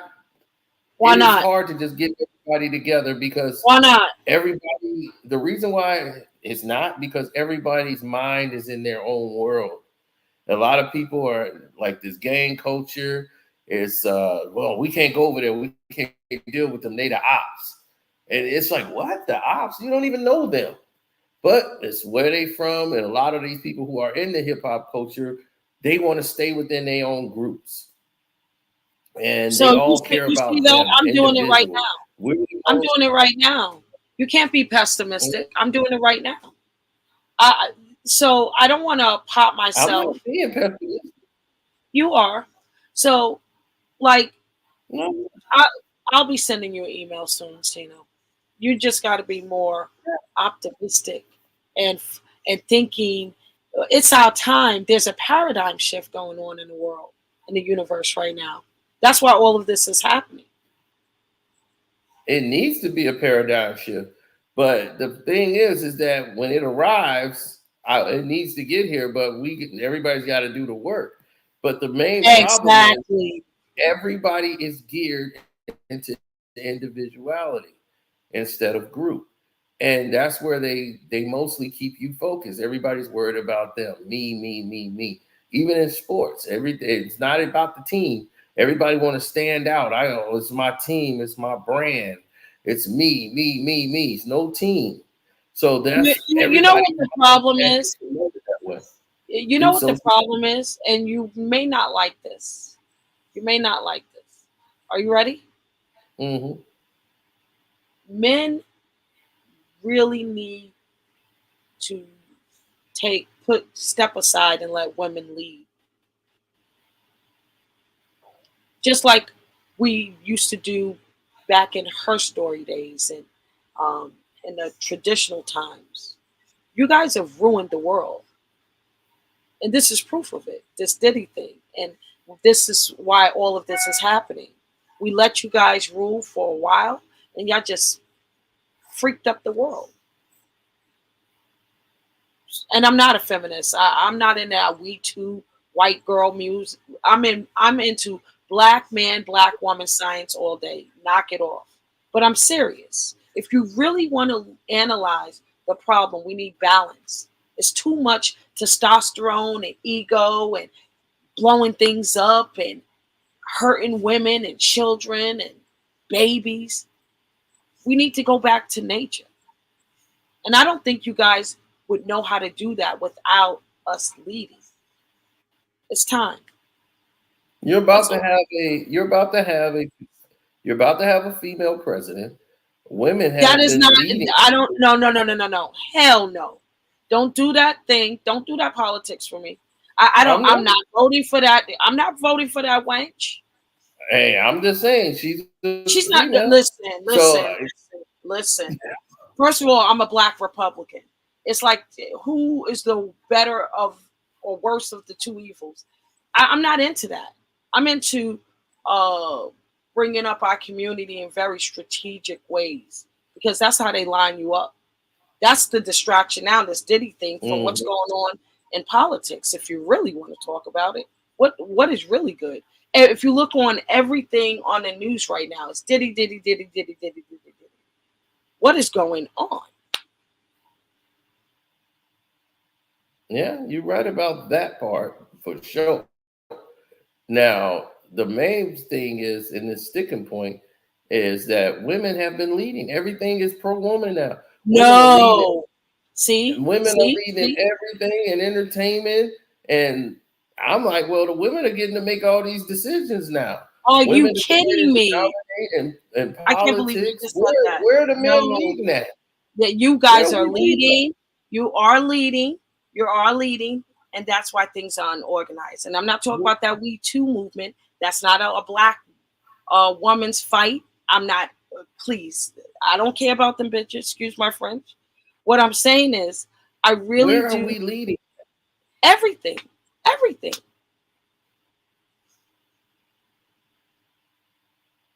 Where? I don't even know. Because I don't see us leading in nothing. Here, this is the main country where the woman gets a voice, the woman gets free college. But if she's having a baby, she gets free college. If she's a baby mama. Man can't pay for take care of his That's child. the problem. What happened to reuniting? What happened to reuniting the community? Exactly. That's what I'm saying. It's not gonna get reunited if women, mostly black women, villainize black men. I don't believe in that either. I know you don't believe it, but that's what's happening out here. Yeah, they keep saying black men ain't on shit, and then they next thing you know, and they getting government handouts. They can't take care of their own child. This They ain't get the financial 70s. aid. This ain't A the man 70s. can't take care of his child. He go to jail. Oh my! So I don't understand. These are facts. Man can't pay his child They support. are facts, but the statistics are They always. just locked Tyrese up. They're trying to be divisive. You know what I'm saying? I'm not into the gender wars. I think they're fake. So you're not going to get too much rhythm with me on that. I don't believe in gender wars. I think it's done to separate us further. So I think it's like made up. It's a mirage. In real life, it doesn't work like that. I see thriving black families all over the country, all over the world. But you come to YouTube and social media, we hate each other. Where? I think sometimes we mishandle our power as content creators and put out bullshit of content instead of putting out content that's more powerful to help us. But you know, you got to be up here chucking and driving, making up shit. And, like, nobody wants to hear the real shit. They want to hear zombie and sleepwalker shit to keep them going. They want to hear all types of things that takes their minds off of reality. Nobody is courageous or, you know, strong enough to deal with the real, to solve problems and get to work. So let's talk about Diddy all day. Mm-hmm. And then what? And then what? Well, you got to be part of the community. See, me, I'm not even in the hood no more, and do more for the community than most of the people that live there. Exactly. Isn't it a shame that you got to remove yourself to help? I didn't have to remove myself. Oh, you would have never been able to help. You would have never been able to help when you're in there. Don't fool yourself. No, I was always pretty much hands-on. So I was helping out with Nate Jones Foundation, and we started every year, you know, with the big picnic. We got the Jesse White tumblers come out, all for the kids, because when we was coming up, we had all of these in parades. We had all of this activity, and we noticed the problem in the community. And you know, here I'm from Chicago, so you know we definitely have a massive problem here in our community. And when I grew up, it was never this bad, but we had things. We had recreation. We went outside and did things. now these kids don't have where a thriving areas have, like where I have. They have trading and coding centers. They have so much recreation to do outside activities. So they have no reason to do crime. They have no reason. They have social gathering where they Exactly. get to meet up. They don't have that in our cities anymore. The playgrounds, the swings is tore down. All the stuff is old, and it's just there's no computer centers. So we said, okay, well, where's the money for that? The government is supposed to pay for this. So we went to the government and said, why don't we have this in our neighborhoods? And they said, well, here's the thing. We have the money allocated for it, but we're not going to give it to you because if we do, they're going to break in and just steal the computers. That was what they told us, that they were going to put in there because they didn't want them to steal it. And I was like, well, it's insured. You don't lose it. So if they were to steal it, you don't even lose any money. So why would you care? You get fully reimbursed. It's all government covered. This is money that's already supposed to be allocated for this. So where's the money going? This is the money that's supposed to go to this, and you're not putting it there. They'll say, oh, we reallocated someplace else. So they take the money that's supposed to go to the recreation in these areas. And the reason why they say they don't do it is because people are not doing their citizenship. They say, well, they're not registering themselves as citizens. So that's not showing that we got enough people in this place or in this area. They're not filling out the citizenship forms. And that's why we don't allocate the funds there. So I went down there and talked to them. I went down to City Hall. I talked to them when we all found out what the main problem is, because we don't pay attention to things that are very minute but mean something as far as getting funds in your own community. By you not signing that citizenship form, they can say, well, they're not signing these forms, so that must mean there's not this many people over there, so we don't need to allocate these funds here. And by right, we can choose where we want this money to go. And that's why these neighborhoods didn't have these programs. So now we got in Saginaw, Michigan, we got the STEM program, the Saginaw STEM. We have NBA basketball players like Draymond Green. Everybody's sponsoring it. I'm sponsoring it. Kwame Brown has sponsored it. And every Saturday, these kids are building. These are young, smart engineers now.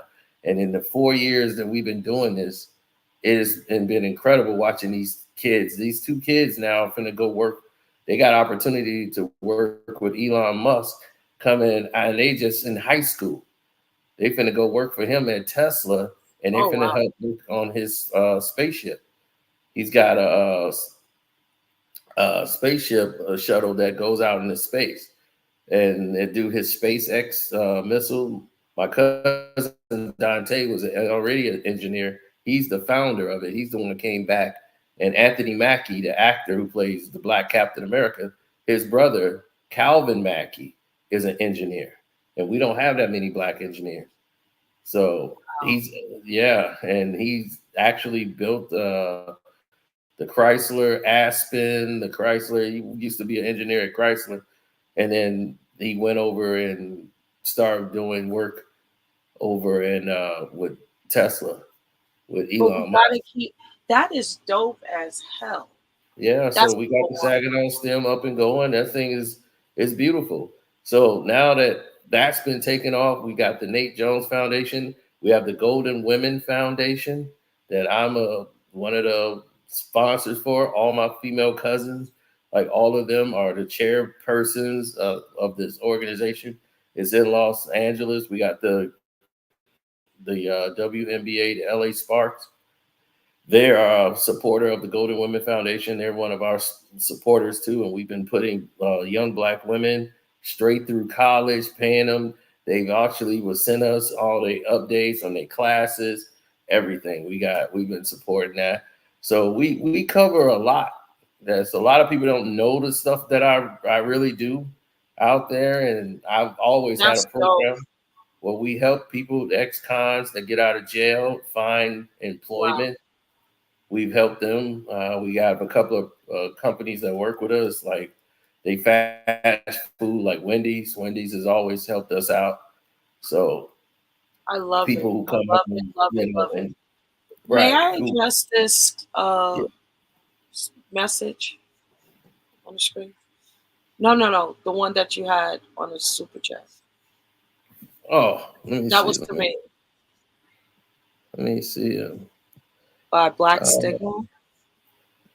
yeah, he said something about Yeah. feminine. Okay. I just want to remind the fine gentlewoman that feminism is a culture where society put women on a massive pedestal based upon their gender and not on their merit. Well, I'm not a feminist. I stated that.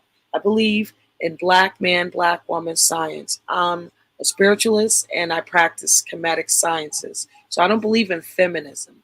The reason why I stated that we need to retreat back to nature, if you look at history or her story, women stayed at home and nurtured while the man went out and hunted, right? But they worked together in community and with other families to develop it. That's all I was Correct. saying. Yeah, so I'm not trying to take a man's place, but I'm saying we need balance in the world. And we are women.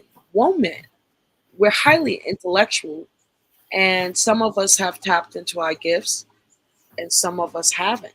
Just like some men have tapped into their gifts, and some haven't. But those that are chosen, or those that are warriors and are leaders, should be making things move at this time. It's the time for it. But That's what I'm saying. Thank you. I appreciate that. But it needs to yeah, be. but here's another thing that I wanted. Oh, go ahead.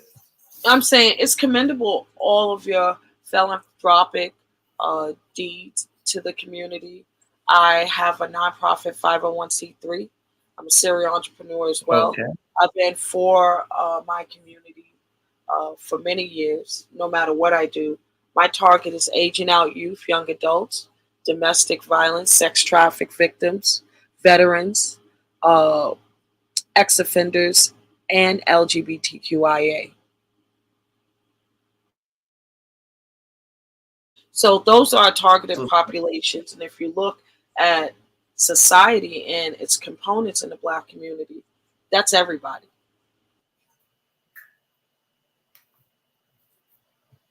That's every that's vulnerable population you could think of.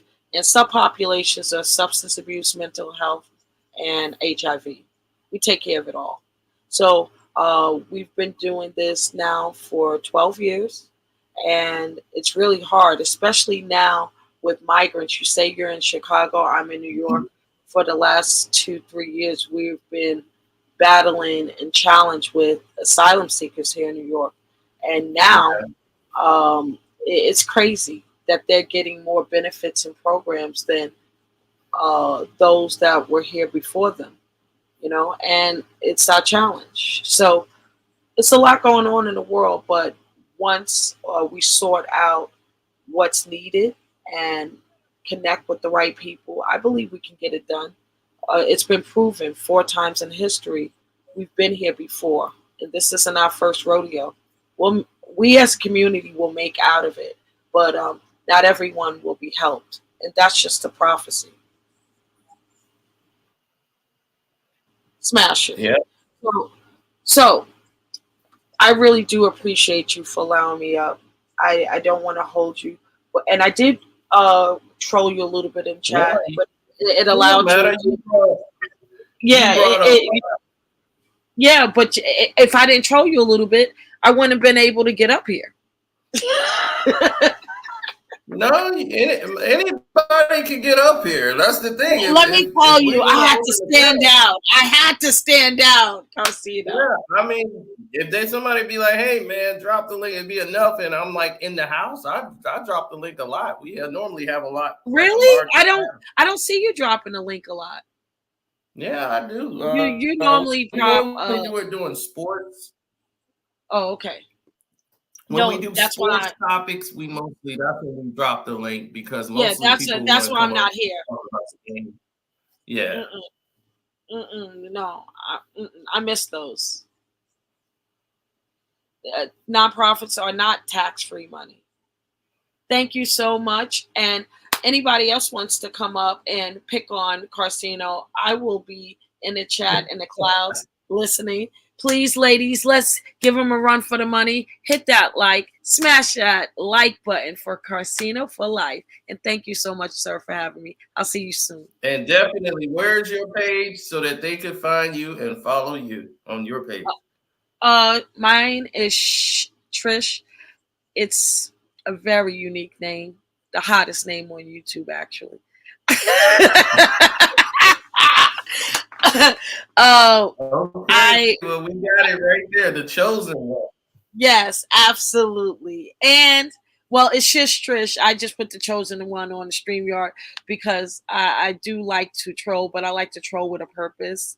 I also I have your email from your description. I will be sending you an email next month, and you will be pleasantly surprised what I have in store for you, sir. So there's a reason why, you know, I'm over here and I'm watching the sports things I can't do. But when you get into hot topics like these and your comedic edge with your commentary, I'm always in the clouds. Always. So I've been watching you for years. Okay, like years. Oh, okay, well, Okay, like years since like 2019 years. Okay, that's what's up. I actually, when I first came on, I did a video on you. I had like 12 subscribers at the time in 2019. But, you know, now that, you know, this connection happened, I'm really appreciative. Thank you so much for having me up. Miss Lady, get him. I see Miss Lady's coming up. Get him, Miss Lady. She's going to give you some work, nasty work. What you said about Diddy? What you said about Diddy? It's coming. Bye. Thank you, guys. Blessings up. All right. Good night. Oh, man. That was incredible. She brought a lot of perspective to it. She brought a lot of information. She brought a lot of things around full circle about unity. She's very positive, and she said something my mom said.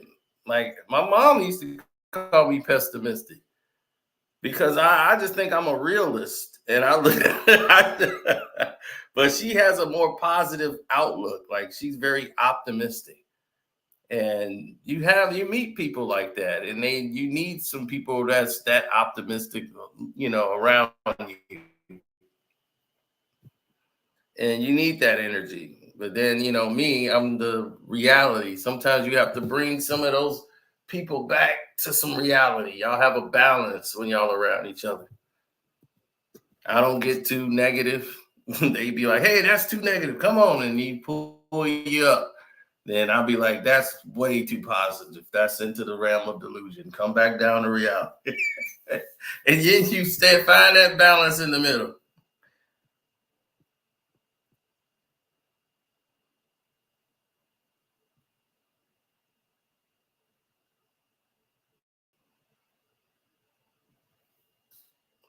Yeah, I'm a realist. I got to look at things realistically. Yeah, I dropped the link already if people wanted to come up. Yeah. We knew months ago that Cassie was working with the feds. I mean, it was everywhere. This thumbnail is from months ago when she was cooperating with the feds. So the fact that she's involved in the actual, what they say, oh, we have to put Cassie in her own situation, and we got to protect her. She's got to be safe. And they keep using the video. And it's like, the video, okay, but that's not what he's being charged for at all. It's like they're using it as a visual aid to try to go in and do whatever in the world it is that they want to do, to pass an agenda. Now, you know, like, at the end of the day, everybody's going to have something to say when this is all said and done. Everybody's going to say they should lock him up because they don't like what they saw with Cassie. It's crazy. One girl said that, and I'm like, wait a minute. I know her man put his hands on her and she hit him. Like, he got a mark on his forehead that she put there. They've been together like 17 years. And I'm like, man, she done threw him out, everything. And they still together. And I was like, I've been there. I had to pick him up from the house. Because y'all was like, come get him or he going to jail. So I'm like, and she the one, yeah, he needs to go to jail. How dare he put his hands on her? I'm like, what? You? That don't make no sense. I'm not ever saying a man's supposed to put his hands on a woman. You're not. Because you're going to lose no matter what. You're not finna win the argument. You definitely lost. If she got you that mad that you got to put your hands on her, you already lost whatever argument that was. Whoever hit somebody mad because they lost. They in the wrong. Now, I don't have to put no hands on no woman like that and hit them. What I got to beat on a woman for? That don't make no sense. That make you look weak.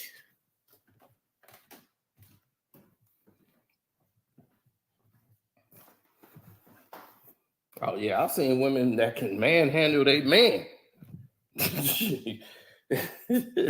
I've seen men that needed to call the spousal abuse. I'm like, damn. He got caught cheating. And boy, he needed to call 911.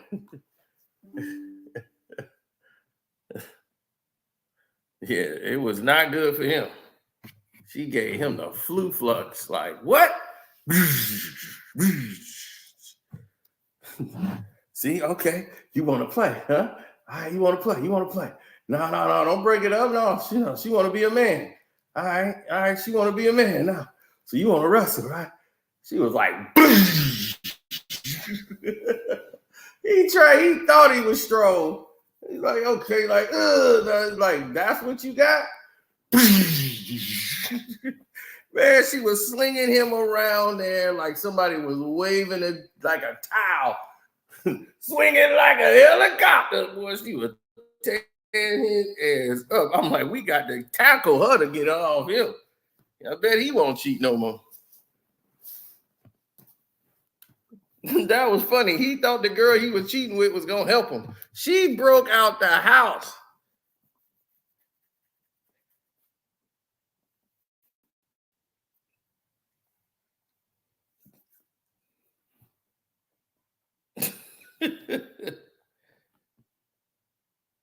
Broke out the house. How did he get caught? Stupid. He had been cheating with this girl for months. Got real comfortable enough to bring this girl to the house that he lives. Said, come on home. His girl comes home early. Pulls right in before he was dodging bullets. And she often said, like, why is this girl always hanging around? The last time she was there, he thought, oh, she be over here visiting, she see my moms and all that. She's cousins with blah, blah, blah. So she come over there and talk to them. He lying his ass off. Man.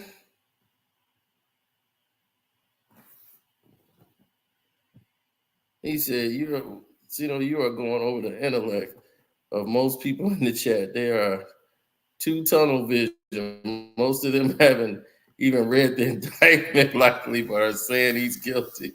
Exactly. Well, yeah, man, she came down there in that basement and saw her in the bed. The girl was in the bed. She was just smiling. And she just dropped to her knees like, oh my God. She just couldn't believe it. And the girl was just in the bed like, yep, I'm with him now. And I'm like, oh, man. And sure enough, she freaks out. She got up hysterical, yelling at him, fighting with him. That girl got up and saw how he was getting manhandled.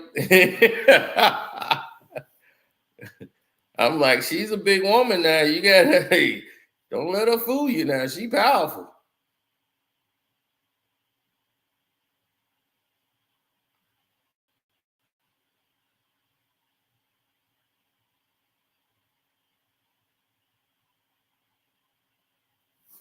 That's what I'm like, what are they gonna do? They gonna tag the body oil as evidence? And this is the body oil right here, 1,000. I'm like, he's cool with Ben Johnson. Ben Johnson is from Johnson and Johnson. He been cool with Ben Johnson since he owned BET.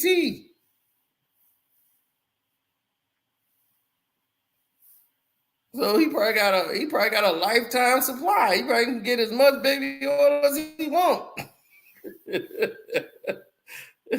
He got the biggest discount there is.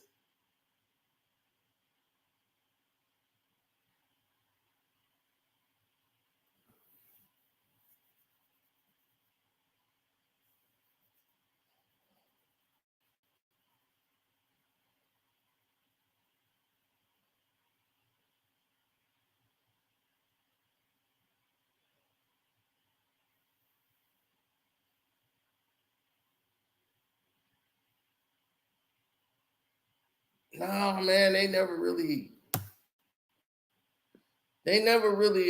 brought that to light. All the rest of the evidence in the trial, they never really kind of brought that to light. They kind of like left it where it was at and then let everybody else, like, y'all figure it out on your own. One of those kind of deals, you know?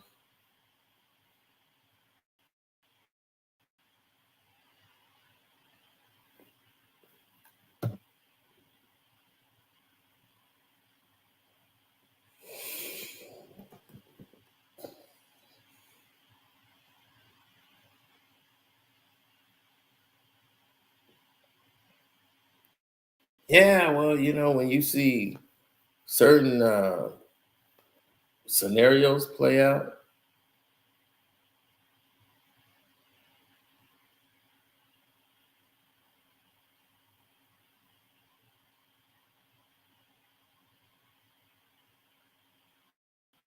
exactly, it's a money game. Oh, I never felt like that, man, because this is the reason why we all know where it stems from. But this is what happens when you have no power. You have no power, absolutely no power whatsoever.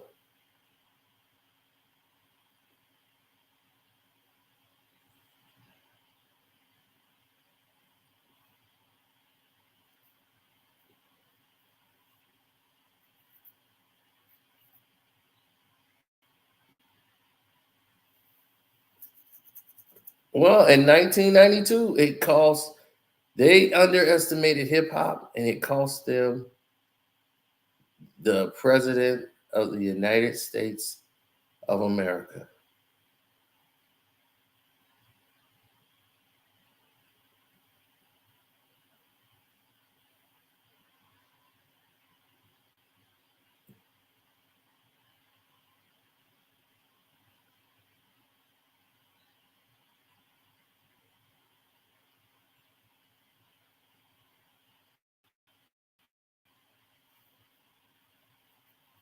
That's how they lost the election.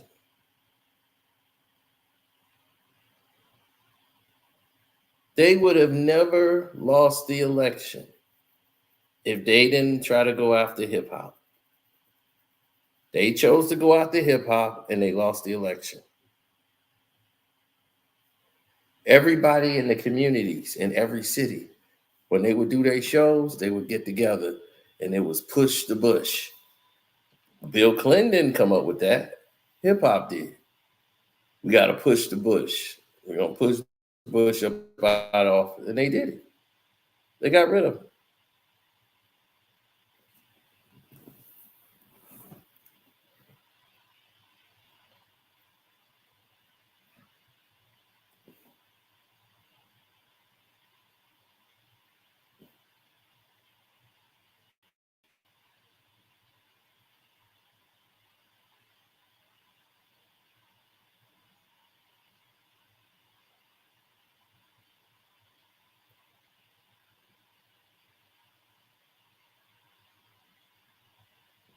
No. All the black vote went to Clinton. Clinton was an unknown. Nobody even knew him.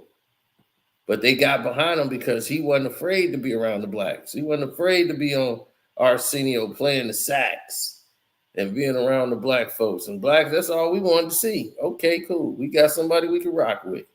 This dude is cool. He grabbed a little black baby, picked her up, kissed the black baby. Oh, Trump didn't do that. I mean, Bush didn't do that.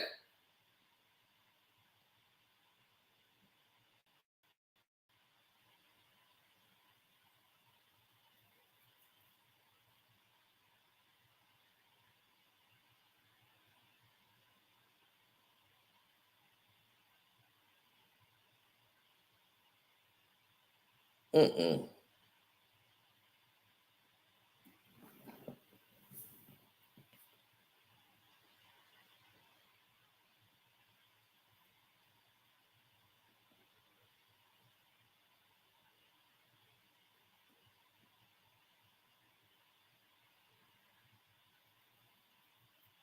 No, not at any time.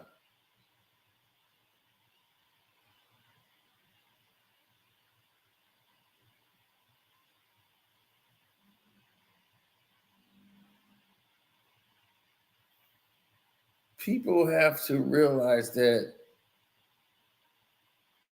if you want to build a union, right? Like if you're looking at this, the reason why we're losing is because we don't, even when this election comes up, we keep thinking about the president of the United States of America.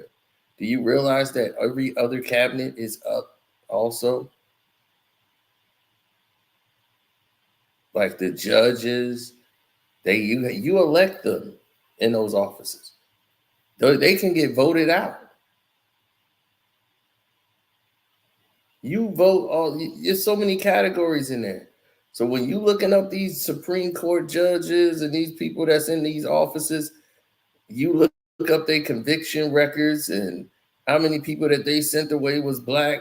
You start look. They got all that stuff on there, the information for you. You just got to know how to go and look for it. But sometimes you're too distracted by social media and other outlets and stuff that you don't get a chance to do the things you need to do. Like we spent the whole 24 hours basically on Diddy so that we can get through this entire day.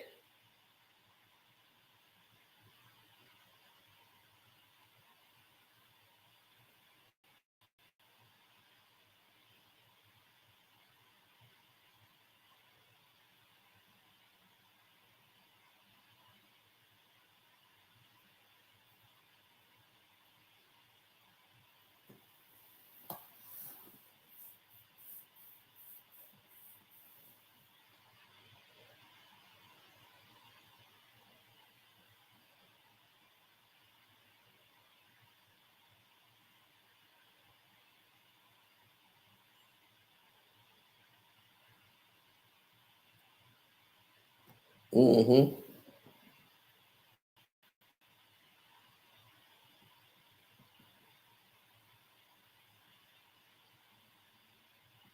Well,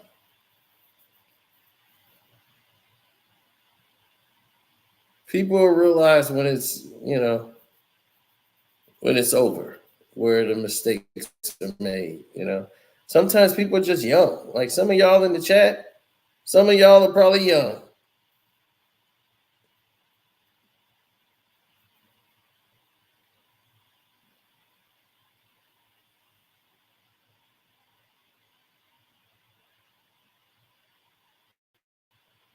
That's just the truth of it. You know, that's just really the gist of it.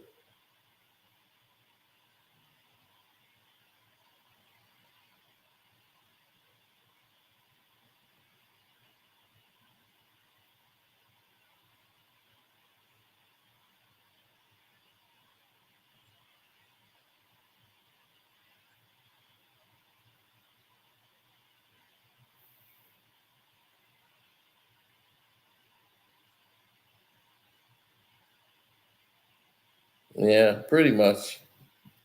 But this has been a great evening. It's morning for y'all. It's bedtime for me. So thank y'all again. Shouts out to Kwame Brown Bus Life. My Cash App is Carcino if you want to support. We appreciate you all. Y'all have a great morning and great night. We'll chat again later. I'm out.